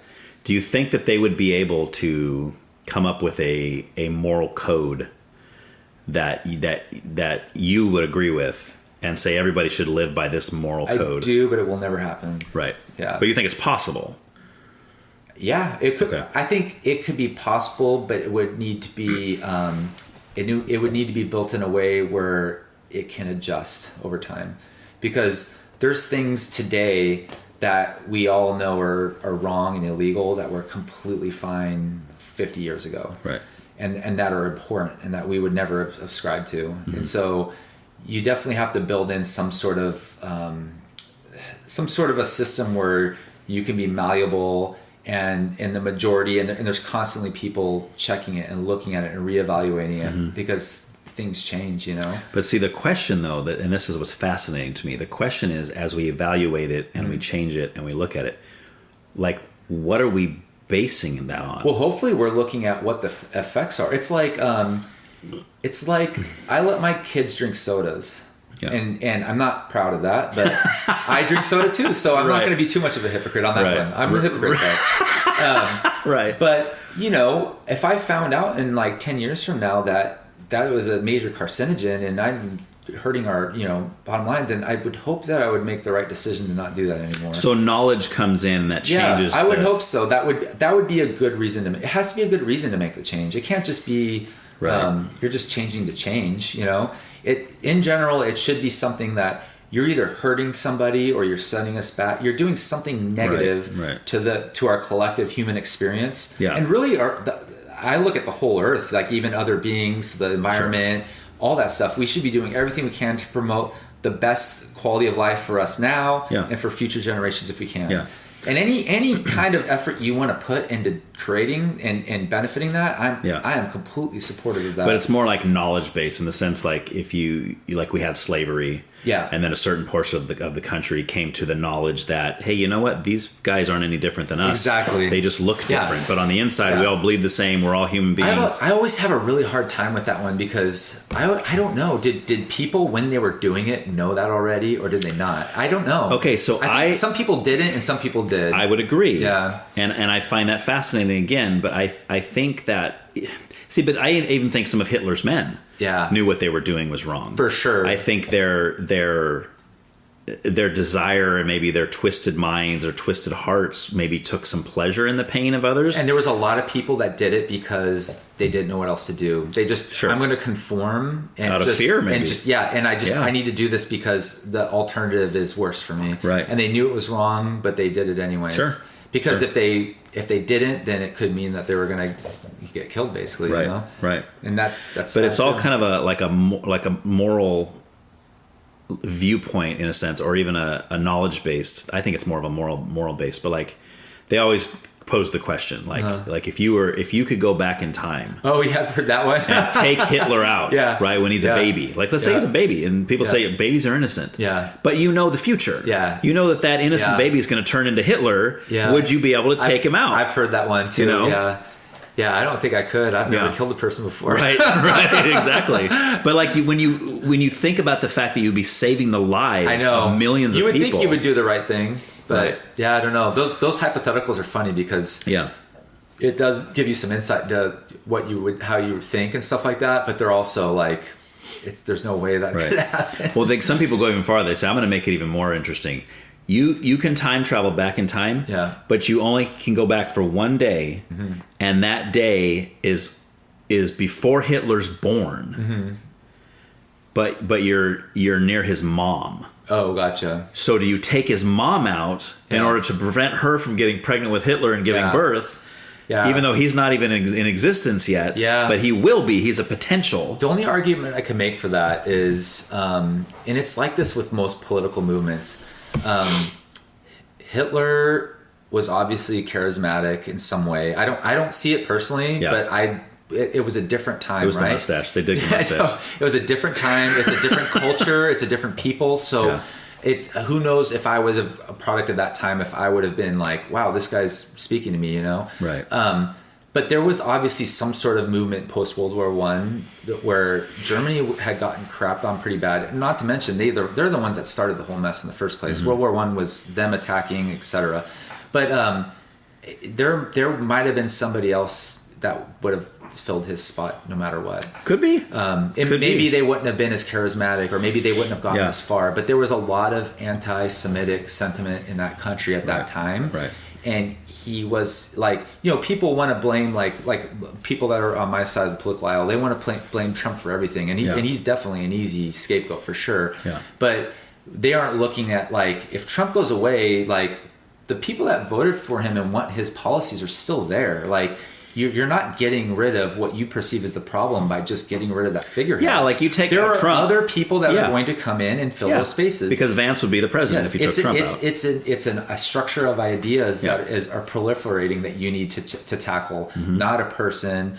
And it's not as simple as just like saying this one person needs to go away and we're all good, you know? So that would be the only argument I'd have for the Hitler thing, is that maybe it would have gotten worse. Maybe somebody would have been more competent than Hitler if you went back and killed that baby. Well, that's what you see like in the TV shows and the movies where they do that, go back in time. Yeah. And like, wait a minute, why didn't that stop it? Remember Quantum Leap? That was a great show. Oh, for sure. Yeah, Scott Bakula. Yeah. I think they remade it, actually. Did they really? Yeah, I forget who the character that is playing him now, but I think it's current too. Okay. I don't want to watch. There's some things I just want the nostalgia from, and I'm not revisiting Quantum Leap.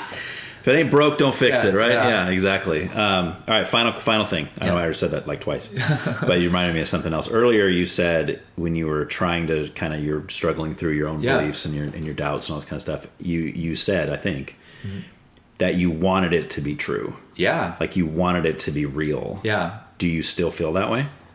Like hypothetically, if it's true, do you hope it is? I mean, I don't think I would be shocked to meet anybody in the world, no matter how die-in-the-wolf they are, or die-in-the-wool, not wolf, they are about their thought process. The more knowledge you have about something, the more you understand things, the better off you are, you know? And so I think everybody wants the truth, whatever that looks like. I'm the kind of person that I always want to know how things work, or how they're made, or all that, all those real deep questions that everybody's always searching for. So that's why I don't think anybody should ever stop pursuing it, even if they have it all figured out. I think that you should still consider to pursue and challenge those ideas that you hold, because it's constantly testing you, constantly making you think about, am I doing the right thing? Am I not doing the right thing? It's just like my job, I don't have it all figured out. Like there's times where I feel like I'm kind of on cruise control because I've seen this situation so many times. Right. And then all of a sudden I see something I've never seen before. And I'm constantly reevaluating, am I doing the right thing? Am I a good supervisor? Am I doing the right thing for these people? Am I doing the right thing for this community? And I think you should do that in all facets of your life. It's hard though. Like it's easy to get sedentary and to be comfortable and to just be set in like, you know what, this is what I believe. Nobody's going to change it.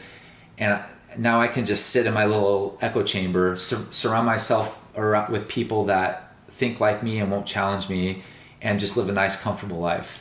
And I could see why people would value that, and because it would be easy and there's not a lot of conflict. Yeah. But I don't think you're doing yourself any favors unless you're really, talking to people and trying to coexist with them and kind of hear different perspectives and challenging your own. And I don't think anybody I've ever met has got it all figured out. Nobody. Yeah.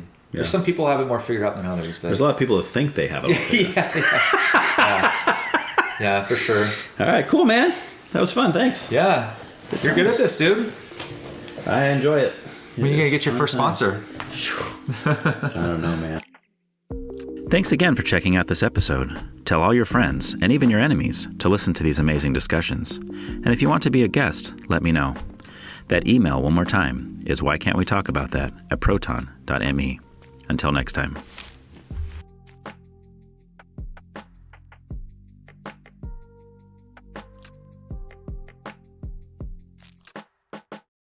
My brother and I had paper routes, and You'll need to unlock your iPhone first. Is that me or you? That's not me. If it is, it's me. My phone has never said that. Sorry. Before. No, it's fine. I'll set it here so it doesn't do that again. I probably bumped up against the thing. You don't have to cut that out. Well, we went 3 hours so far without that happening, so that's pretty good, man. Yeah. So